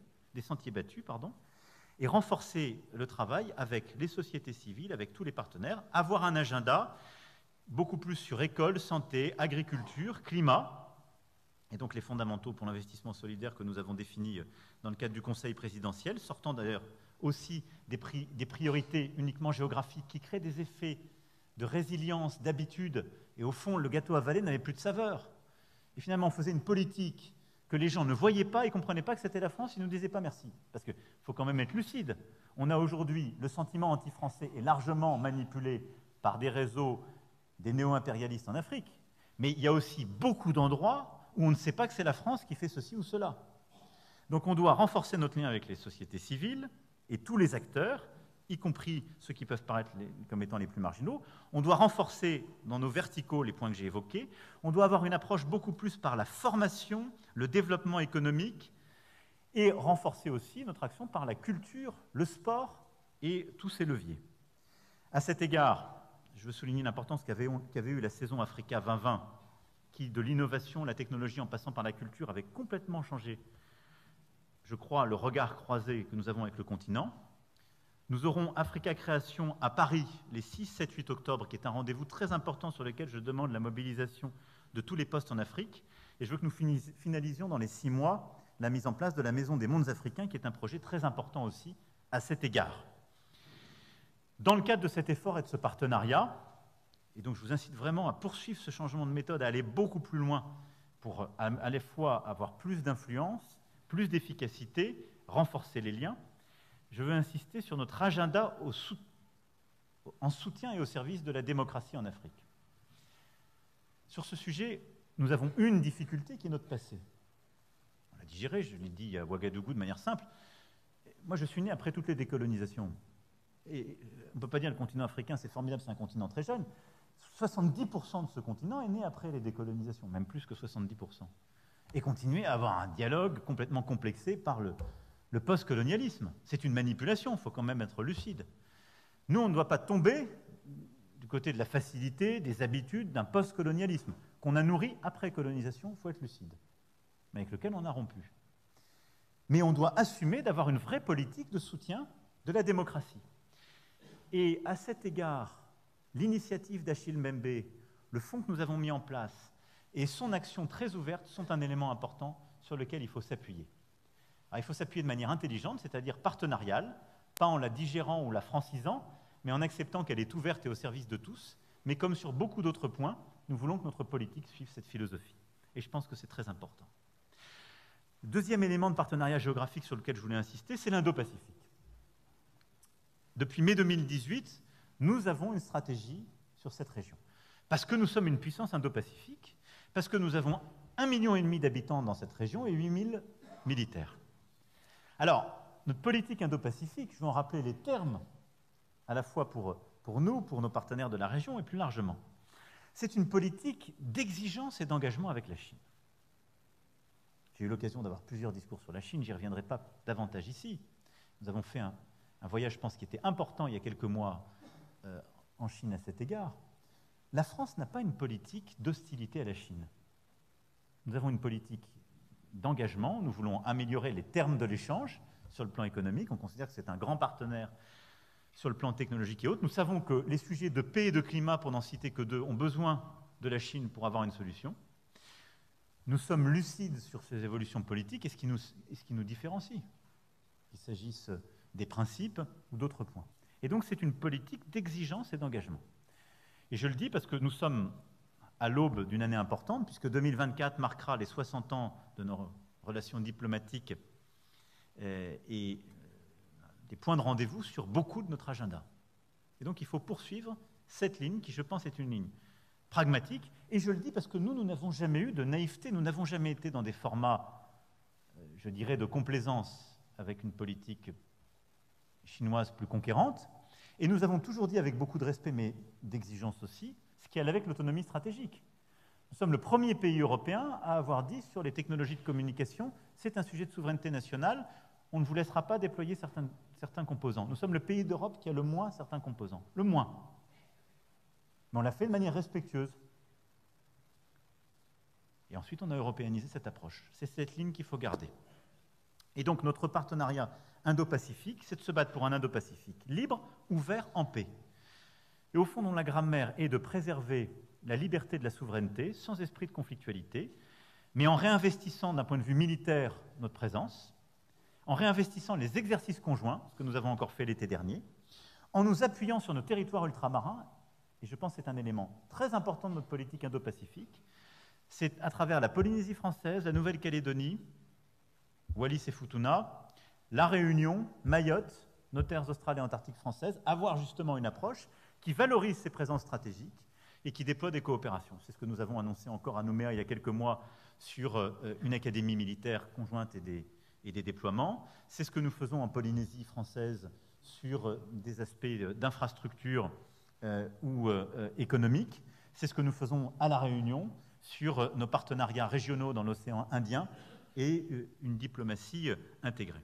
Et donc, le partenariat Indo-Pacifique nous a permis, on l'a encore vu cet été, de la Papouasie-Nouvelle-Guinée en passant par le Vanuatu, de complètement reconvoquer la relation, parce que vous avez beaucoup d'États de la région qui ne veulent pas être enfermés, en quelque sorte, dans le choix entre les États-Unis et la Chine. Et donc, cette politique d'un partenariat ouvert, non soumis, non équidistant, je prends toujours cette précaution parce qu'après j'ai toujours 15 chroniques aux commentaires en disant mais il est équilibre, il est équidistant entre les États-Unis et la Chine, je ne vais pas vous refaire tout le chapitre. Ce sont nos alliés, nous partageons les mêmes valeurs, on n'a pas la même relation avec la Chine, etc. Mais enfin, ce que comprennent les partenaires de la région, j'ai pu le tester, troisième voie, ils comprennent bien. Alors, il y a plein de gens qui détestent. Moi, j'aime bien ce que les interlocuteurs comprennent bien, c'est toujours plus efficace. Donc, les gens de la région, ils aiment bien qu'on leur dise ça. Avec la France, vous avez un grand pays qui est une puissance diplomatique, militaire et économique, alors qui certes n'est pas une grande puissance démographique, qui se fait diluer dans le monde actuel, mais enfin, qui est fer de lance en Europe parce qu'il a des partenaires fiables, et qui vous propose une alliance qui n'est pas conflictuelle avec la Chine, mais qui n'est pas non plus de tout lui céder. C'est une voie d'avenir, cette politique. Croyez-en, mon expérience est une forme de bon sens. Et donc, il faut avoir un agenda militaire, mais humble, à proportion de ce que nous sommes.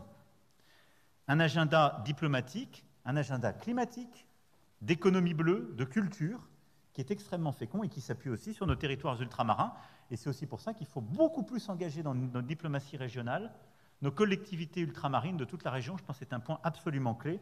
On aura à y revenir dans les prochains mois. C'est le même esprit que je veux que nous développions, d'ailleurs, aux Caraïbes comme en Amazonie. Dans les Caraïbes, je me félicite que la Martinique ait rejoint CARICOM. On va tout faire pour que la Guadeloupe puisse faire la même chose. C'est une très bonne manière de construire des partenariats régionaux et une intégration dans cet espace. Et en Amérique latine, alors j'ai entendu beaucoup de commentaires sur les sommets de cet été en Amazonie, mais il se trouve qu'aujourd'hui, nous ne sommes pas partis du traité. Donc je voulais bien aller être le seul chef d'État européen, être invité à côté d'ambassadeurs européens pour aller expliquer dans une journée d'outreach, comme on dit, comment on finance l'Amazonie. Nous, on est une puissance amazonienne à travers la Guyane.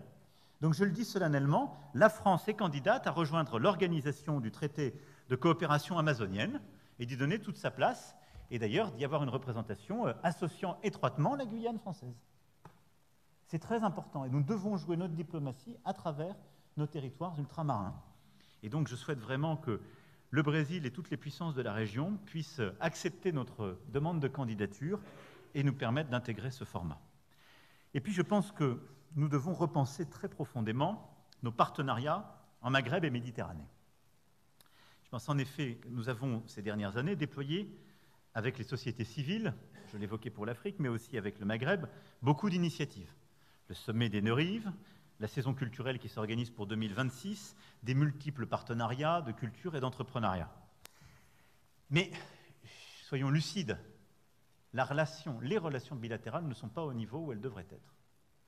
Je ne vais pas ici en reconvoquer chacune, mais Maroc, Algérie, Tunisie, Libye, Égypte, mais également avec d'autres pays du Proche et Moyen-Orient. Alors c'est dû à quoi?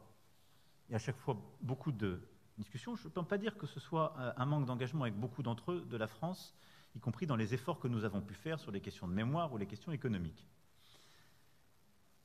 Il y a aussi une crise de la région et de son organisation, où les inimitiés ne sont pas absentes. Il y a des difficultés multiples et hétérogènes. Et donc, au-delà de ce que nous avons fait avec les sociétés civiles, sur la base, nous allons prendre plusieurs initiatives bilatérales. Je souhaite réengager avec plusieurs de ces pays dans les mois qui viennent, consolider ce que nous avons fait avec la conférence de Bagdad, qui est très structurante pour le Proche et Moyen-Orient.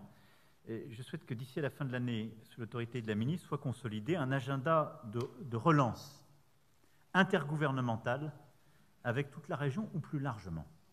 Mais on voit bien que les questions d'environnement, de climat, de coproduction doivent nous permettre de repenser un agenda régional sur des termes différents que ceux dans lesquels nous vivons. Mais au-delà de cette approche géographique, quand je dis faire de la France une puissance partenariale de confiance, c'est aussi prendre des risques en matière de gouvernance internationale.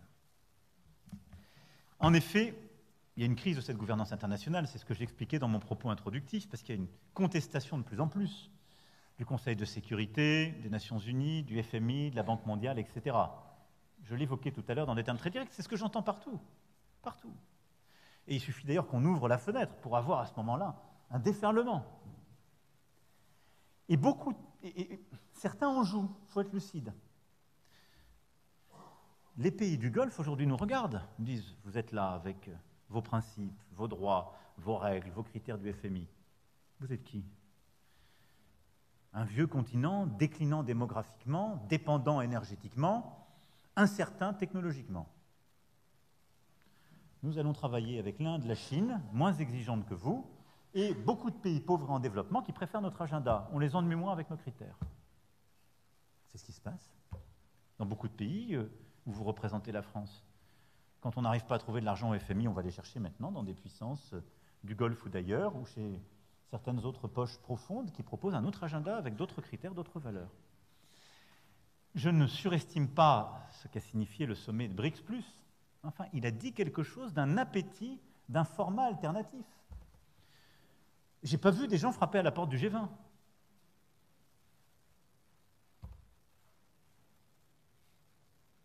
L'Union africaine que nous allons prendre.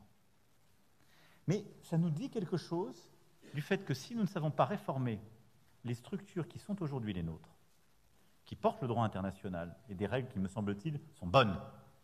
Le risque, c'est que s'engouffrent des manœuvres de déstabilisation et donc cette partition du monde que j'évoquais. Et donc mon premier point à cet égard, si nous voulons être des partenaires de confiance, je veux que vous me fassiez des propositions et que nous ayons de l'audace pour être les acteurs d'une réforme profonde de la gouvernance mondiale. Et en particulier, le FMI et la Banque mondiale, nous devons en reformer la gouvernance. C'est plus possible qu'autour de la table, il y ait des systèmes qui soient essentiellement déterminés par les adhérents au bureau et que ce soit que les pays riches.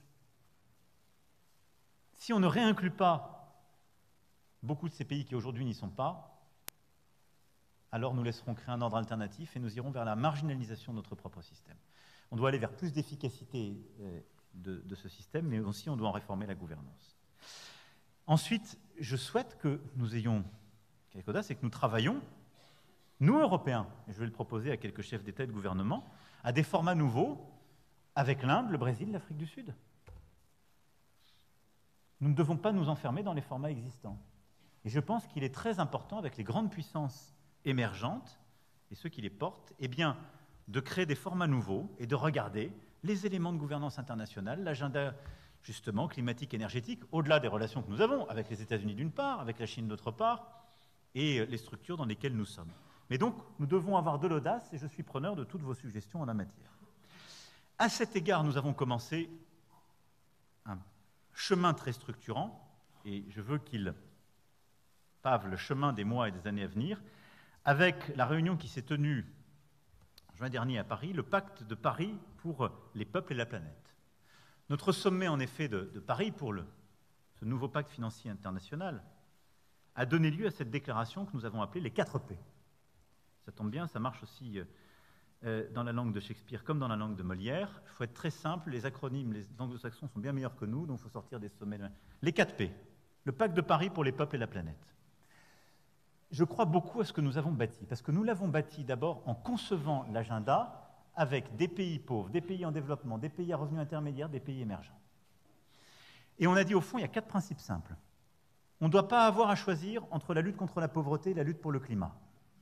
Ça détend tout le monde parce qu'ils avaient quand même tous le sentiment qu'on leur donnait les leçons pour savoir comment respecter notre agenda sur le climat, sans davantage les aider pour lutter contre la pauvreté. 2, le chemin suivi est un chemin national. Il est dicté ni à Bruxelles, ni à Washington, ni dans quelque enceinte. Et donc on construit des partenariats pour soutenir une trajectoire nationale. 3, on a besoin d'un choc concessionnel. Il faut plus d'argent public. Ce qu'on a fait pour nous-mêmes, mais on doit pousser partout l'agenda. Et c'est ce que nous avons fait avec une mise sous tension de la Banque mondiale et du FMI, qui a donné lieu à des annonces et des nouvelles lignes directrices lors de ce sommet, et que nous allons devoir décliner parce qu'il est clair qu'on ne peut pas résoudre l'agenda de lutte contre la pauvreté et pour le climat si on ne met pas plus d'argent. Enfin, pour le climat et la biodiversité si on ne met pas plus d'argent. 4, il faut beaucoup plus d'argent privé, et il faut donc avoir un effet de levier de notre action beaucoup plus fort. Et ça vaut pour toutes nos banques de développement, nos banques multilatérales et nos institutions. S'il n'y a pas d'effet de levier, il y a souvent un effet d'éviction. Et donc, mobiliser l'argent privé est indispensable sur cet agenda. Et donc, l'agenda, ce 4P, est ce qui doit structurer notre action dans les prochains mois. C'est au fond la construction d'un nouveau consensus international, public et privé, autour de cet agenda pauvreté, climat, biodiversité. Alors, je souhaite qu'ils puissent justement scander les prochains rendez-vous. À New York, pour justement les rendez-vous qui se tiendront. Nous aurons le Forum de Paris sur la paix les 10, 11, 12 novembre qui permettra un point de rendez-vous sur ce sujet et consolidé. On va mettre en place une petite équipe de suivi en mobilisant aussi des chefs d'État et de gouvernement représentant tous les pays concernés, parce que ça ne doit pas être une initiative strictement parisienne.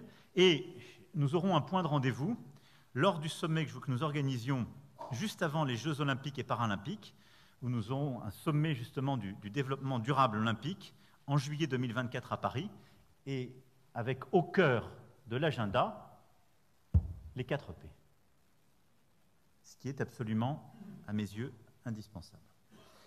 Alors, cet agenda sera scandé aussi par plusieurs initiatives que je voulais ici rappeler. Nous devons continuer en effet à fédérer sur cet agenda de manière très concrète. Et donc, à la demande du Programme alimentaire mondial, le premier sommet pour l'alimentation scolaire se tiendra les 18 et 19 octobre prochains. Et donc, la France l'organise, l'abrite, et donc on va mobiliser la planète entière sur cet agenda très important.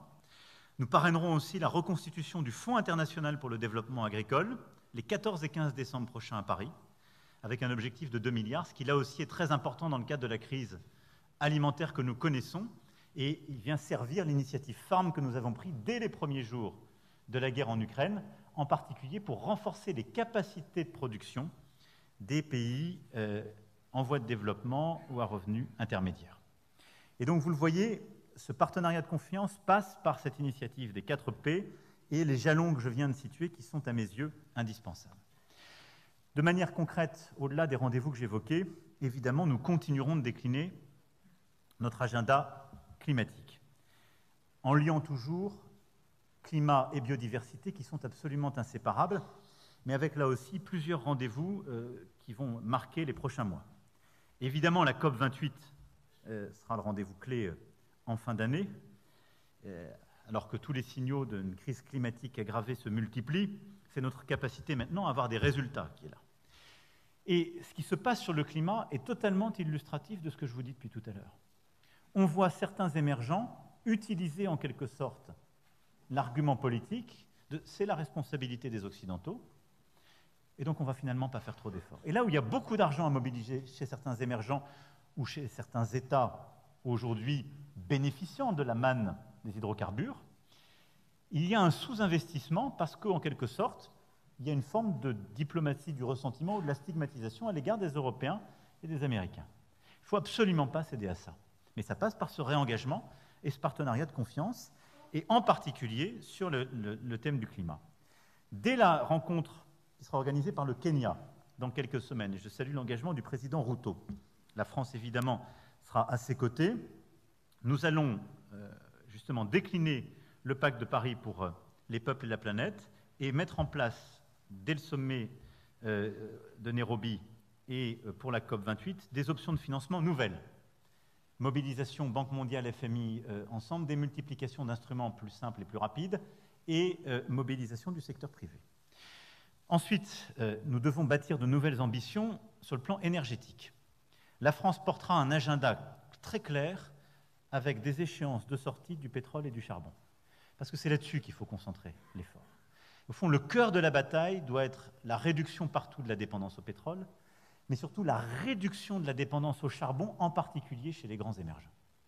Je vous renvoie, je l'ai déjà convoqué à plusieurs titres, mais il y a un très bon schéma fait par l'AFD qui montre l'impact. Il faut arrêter d'aller surinvestir politiquement sur des petits projets dans les pays en voie de développement ou les pays à revenus intermédiaires où on met parfois beaucoup de pression politico-médiatique. Le cœur de la bataille, c'est que les grands émergents sortent du charbon. C'est ça le cœur de la bataille pour les 10 prochaines années. Et donc on doit redoubler d'efforts. C'est ce que nous avons engagé, je crois, avec beaucoup de force à travers nos partenariats de transition juste, dits JETP, Afrique du Sud, Indonésie, Vietnam, Sénégal. Et donc nous allons continuer la déclinaison de ces accords, mais on va surtout maintenant mettre plus d'impact sur pétrole-charbon. Et nous devons aller plus loin en partenariat avec ces grands pays émergents sur stockage du carbone, énergie renouvelable, hydrogène vert et nucléaire. Ensuite, il y a tout le travail sur la biodiversité et la préservation des forêts, qui sont tout à la fois des puits de carbone, des trésors de biodiversité. Et ces forêts tropicales et forêts primaires sont un point d'effort depuis plusieurs mois de notre diplomatie. Nous avons lancé, avec le One Forest Summit de Libreville en mars dernier, une action diplomatique qu'on avait commencée à Sharm el-Sheikh, qui est absolument indispensable, qui est au fond de dire sur 14% de la surface de la planète, qui est essentiellement Amazonie, forêt du bassin du fleuve Congo et Asie du Sud-Est, on a donc 14% les forêts primaires, les forêts tropicales les plus précieuses, on a 90% des écosystèmes pour les espèces vertébrées connues et 75% du carbone irrécupérable. Et là, on a créé tous les mécanismes de la Terre pour faire de la reforestation. On ne valorise pas la préservation de ces espèces. Et vous le voyez, à chaque fois qu'on déforeste sur ces zones, on recule énormément parce qu'on libère du carbone irrécupérable massivement, on détruit des écosystèmes pour la biodiversité qui sont souvent eux aussi totalement irrécupérable, et on fait une marche arrière terrible. Donc on a bâti une méthode nouvelle, on va la finaliser pour la COP28, justement avec la valorisation des crédits biodiversité et d'un meilleur fonctionnement du marché carbone. On a mis en place des partenariats de conservation qu'on a commencé à décliner avec le Gabon, avec la Papouasie-Nouvelle-Guinée à l'été dernier, avec la mobilisation de financements publics et privés pour préserver ces espaces en lien justement avec les peuples autochtones. Et nous allons le poursuivre, c'est ce que nous voulons faire aussi en Amazonie, à travers notre propre territoire, mais aussi nos principaux partenaires, en particulier le Brésil. Et puis enfin, en matière climatique, il y a tout le travail sur les océans, qui est un enjeu fondamental, là aussi pour le climat, mais aussi pour la biodiversité et la souveraineté. Ces derniers mois ont été marqués par des avancées très importantes, l'accord BBNJ pour la très haute mer et les négociations sur le plastique, et la France y a joué un rôle clé, et je félicite toutes les équipes de négociation en la matière, puisque ces accords étaient bloqués depuis bien longtemps, et nous avons su, par en particulier les discussions avec le G77 et d'autres, marquer des avancées historiques. Tout ça prépare le chemin vers la conférence des Nations Unies sur les océans, que nous accueillerons à Nice en juin 2025, et que nous co-organisons avec le Costa Rica. Et donc il y aura un point de rendez-vous en 2024 avec le Costa Rica, 2025 en juin ce sera Nice, et c'est un rendez-vous qu'il faut préparer dès maintenant parce qu'il y a une diplomatie des océans à bâtir, comme nous avons commencé à avoir une diplomatie des forêts. Et ce sont des leviers extrêmement importants, d'abord parce qu'ils parlent aux gens, parce qu'ils construisent justement des truchements nouveaux, nous sommes beaucoup plus crédibles que nos compétiteurs, et je crois qu'ils nous permettent de mobiliser notre diplomatie de manière à la fois innovante et efficace. Enfin, je veux qu'on mobilise ces partenariats, justement, au niveau de coopération et de confiance pour deux derniers sujets. L'un, j'irai très vite, c'est évidemment la lutte contre les inégalités internationales et pour une fiscalité internationale plus juste. Nous devons aller au bout du travail fait ces dernières années pour l'impôt minimal et la taxation numérique. Le travail n'est pas fini et il faut continuer d'engager avec les éléments bloquants sur le plan international. Et évidemment, la technologie, et en particulier l'intelligence artificielle. Ces dernières années, nous avons été au cœur de vraies innovations diplomatiques. Avec les sommets Tech for Good ici, on a commencé à avoir une vraie forme nouvelle d'approche partenariale. On a mis autour de la table des États, des ONG, des entreprises, et donc toutes les parties prenantes de ce qui fait la technologie, qui s'est cristallisé à partir de l'appel de Christchurch en mai 2019, qui s'est tenu ici même, et qui maintenant se décline de manière suivie. Et je veux saluer vraiment le partenariat avec nos amis néo-zélandais. Nous devons suivre le fil de ce partenariat qui nous a permis le retrait en 1 heure des contenus terroristes. On doit continuer le travail pour la lutte contre les contenus haineux, les manipulations de l'information et avoir au fond un ordre public numérique. C'est absolument indispensable. Nous l'avons complété par une initiative en novembre dernier pour la protection des enfants en ligne, qui est clé, et que nous tiendrons justement pour son deuxième rendez-vous lors du Forum de Paris sur la paix. C'est exactement la même méthode, celle du processus multi-acteurs que nous voulons avoir pour l'intelligence artificielle. Nous essayons de construire un schéma commun en franco-allemand, mais le G7 s'en est saisi à Hiroshima, l'Europe a commencé à réguler. Le défi qui est le nôtre, c'est d'investir davantage en Européens pour être compétitif par rapport aux Américains et aux Chinois, et donc d'avoir d'abord un agenda d'investissement et de compétitivité, et de penser tout de suite la régulation, et de la penser à la bonne échelle. La régulation de l'intelligence artificielle ne peut bien se faire qu'à l'échelle internationale. Nous ne pouvons pas ni ne devons régionaliser sa régulation. Ce serait une erreur, parce que si l'Europe va trop vite et trop loin en termes de régulation dès maintenant, alors même que nous ne sommes pas une puissance motrice aujourd'hui des innovations, nous prenons un grand risque. Ensuite, parce qu'il y a partout un réveil sur la nécessité de régulation. Et donc nous devons engager avec cela et en quelque sorte prendre l'initiative. Les Britanniques ont fait un premier sommet qui est important, auquel la France sera représentée début novembre. Lors du Forum de Paris sur la paix, nous tiendrons justement un sommet important sur la régulation, et parce que le G7 a décidé que les instances de régulation seraient installées à Paris. En effet, le partenariat mondial pour l'intelligence artificielle, qui s'est créé sous présidence canadienne du G7, que nous avons consolidé à Biarritz sous présidence française, a son bureau adossé à l'OCDE. Et c'est une chance. L'OCDE, le partenariat mondial pour l'intelligence artificielle, l'UNESCO, dans ses dimensions culturelles et éthiques, doivent être des lieux, et Paris en est de manière naturelle la capitale, de pensée et de conception d'une régulation de l'intelligence artificielle. Mais il faut le faire dès maintenant, en association très étroite avec tous les partenaires, et dans une approche multi-acteurs que j'évoquais. Et on doit penser une régulation dès la conception des instruments, by design, comme on dit en bon français, et la plus large possible, et donc dans une approche, comme sait le faire l'OCDE, très inclusive pour être efficace, et aussi par les CATIP, c'est-à-dire la lutte contre les manipulations de l'information, les productions les plus sensibles. Je ne veux pas être ici trop long, mais c'est un agenda clé pour nous sur lequel nous suivrons cette méthode. Donc vous le voyez, tous ces partenariats sont clés, et je ne suis pas exhaustif sur la méthode à avoir. L'un des derniers que nous tenterons de déployer lors du Forum de Paris sur la paix, ce sera notre agenda pour les pôles, où nous tiendrons une réunion à la fois scientifique et diplomatique pour justement essayer de reconsolider la stratégie internationale que nous devons avoir pour le pôle Nord et pour le pôle Sud. Enfin, et je conclurai sur cela, tout cela est évidemment servi accompagné d'un agenda de rayonnement et d'influence. Vous le connaissez, il est au cœur de votre approche, de ce que nous faisons depuis des années, parfois des décennies, et de l'engagement qui est le vôtre, mais je veux, pour conclure, en dire un mot. Dans cette période, nous devons plus encore qu'hier renforcer notre investissement collectif pour la langue et la culture française. Parce que c'est, je crois, un agenda au service des intérêts de notre pays. Il sert l'agenda géopolitique, économique, stratégique que j'évoquais. Plus on parle français, plus on construit de l'intimité, de la bonne compréhension de ce que nous sommes. Je pense aussi que c'est un agenda utile pour les régions où nous le développons. À cet égard, il faut continuer à déployer la réforme de l'AEFE que nous avons lancée, qui permet de former beaucoup plus et plus efficacement des enfants français et non français dans notre langue avec nos méthodes, et consolider ce rôle de la France comme puissance éducative et l'importance du français.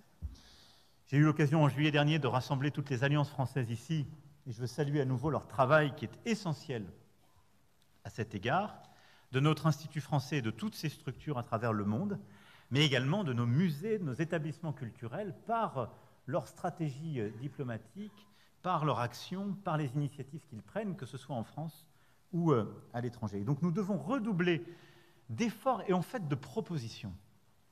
Et avec l'enthousiasme du premier jour. Moi, je veux qu'on redouble d'efforts, je l'évoquais tout à l'heure pour ce que nous voulons faire sur l'Afrique, mais dans toutes les zones. La France est attendue sur ce sujet. Et donc, la promotion de la langue française, mais aussi et surtout la promotion de nos artistes, des pays où vous servez, de la possibilité de se déplacer, des étudiants aussi dans les formations que nous développons, c'est un formidable levier d'influence.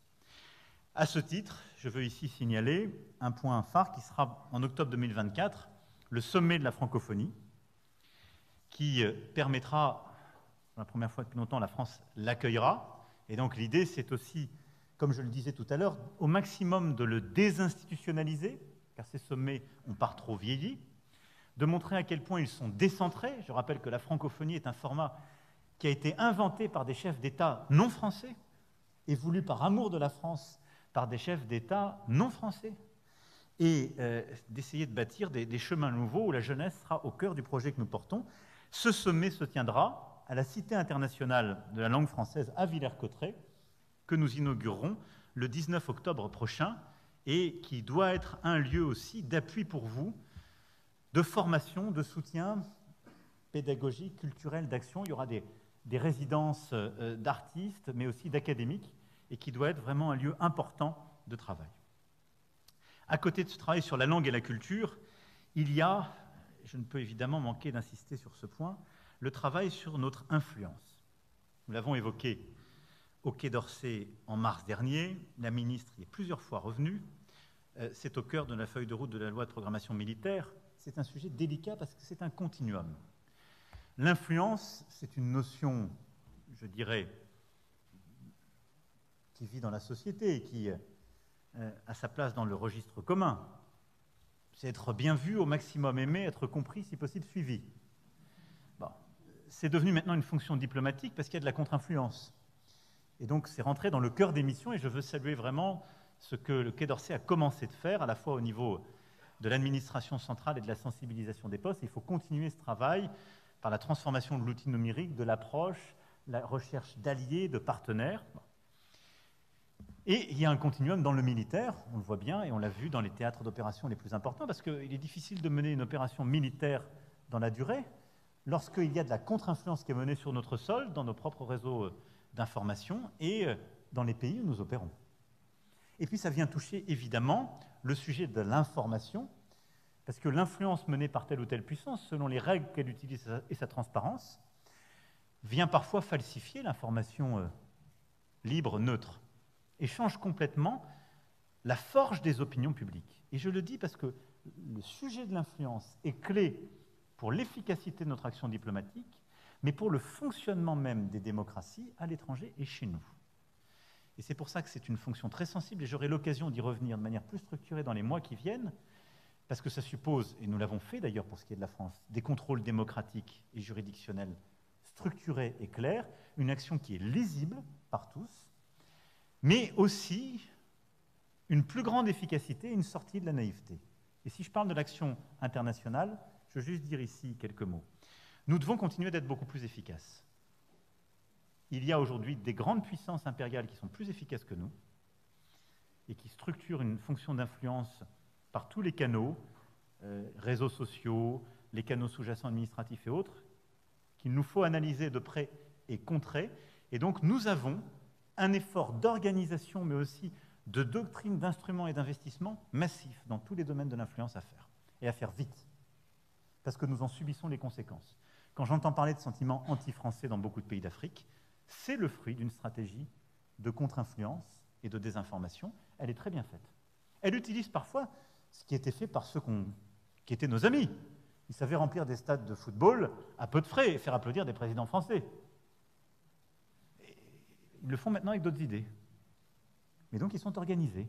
Ils le font sur des réseaux sociaux. On connaît les instruments, mais il faut qu'on fasse attention. Nous avons, à juste titre, clarifié nos instruments, normalisé, c'est très bien. Nous sommes parfois, en tout cas sur ce registre, impuissantés. Et donc on doit être beaucoup plus efficace. Et puis nous devons penser, je l'avais dit, mais le rôle de l'audiovisuel public à l'international. Et France Média Monde, qui est un formidable levier de rayonnement, etc. Mais il faut qu'on soit au clair sur la place qu'on lui donne et le rôle qu'il y joue.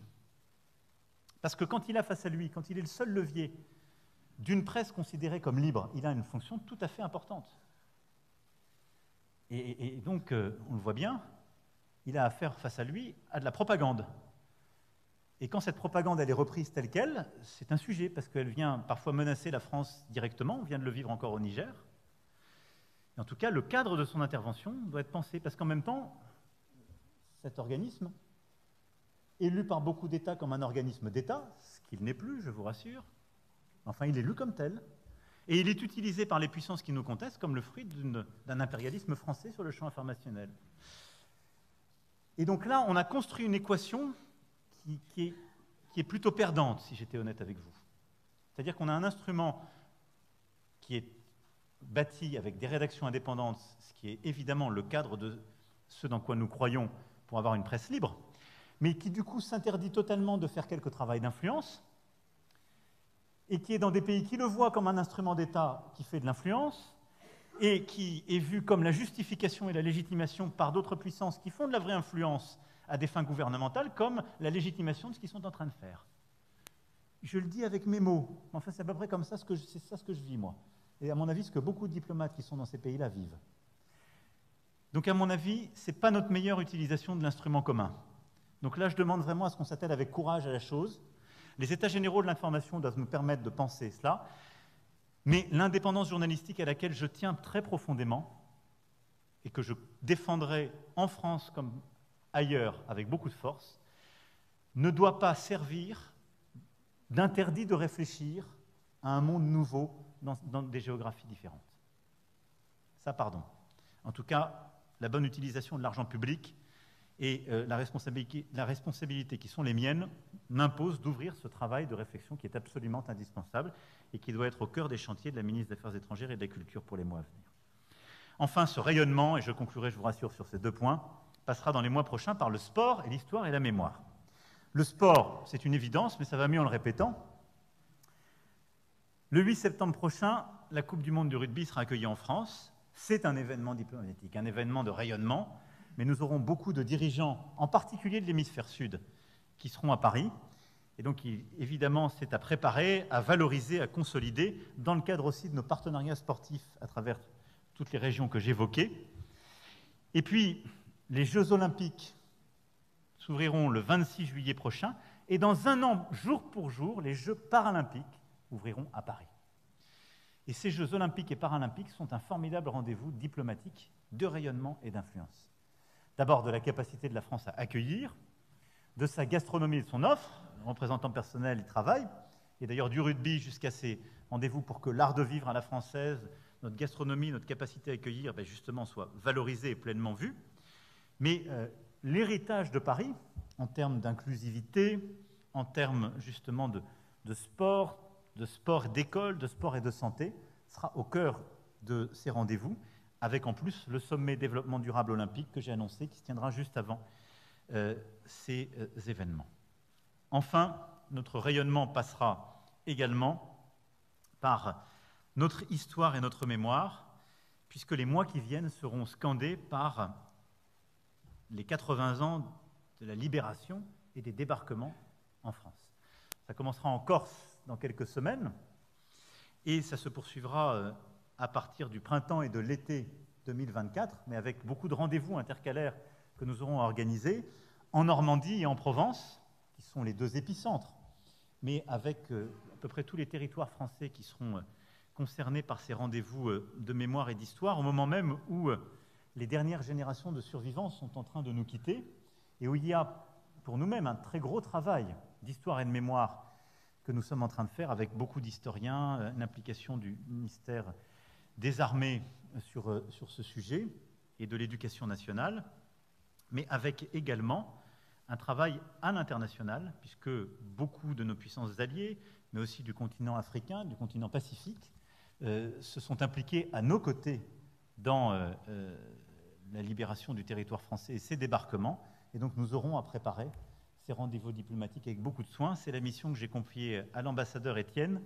qui pilote avec plusieurs historiens, militaires et administratifs cette mission pour préparer justement le rendez-vous et commémoration. Voilà, mesdames et messieurs les ambassadrices et ambassadeurs, ce que je voulais vous dire en ce début de semaine et avant vos travaux sur à la fois la situation internationale telle que je la vois et quelques-unes des grandes perspectives qui sont les nôtres. Il y a beaucoup de travail. Évidemment, je n'ai pas parlé de certaines zones, de certains pays, mais j'ai déjà été trop long. Donc, vous ne m'en voudrez pas. J'aurai l'occasion de revenir dans les semaines et les mois qui viennent sur plusieurs des sujets évoqués ici, ou certains que je n'ai pas assez développés. En tout cas, je veux ici vous redire ma confiance et mon soutien pour les missions qui sont les vôtres. Elles servent l'agenda de la France et de la nation, de sa force économique, mais aussi de sa force morale. Et elles portent dans un moment extrêmement trouble, vous l'avez vu, les chemins de nos intérêts, de notre indépendance et de nos principes, auxquels nous ne devons rien céder. Je compte sur vous. Vive la République et vive la France.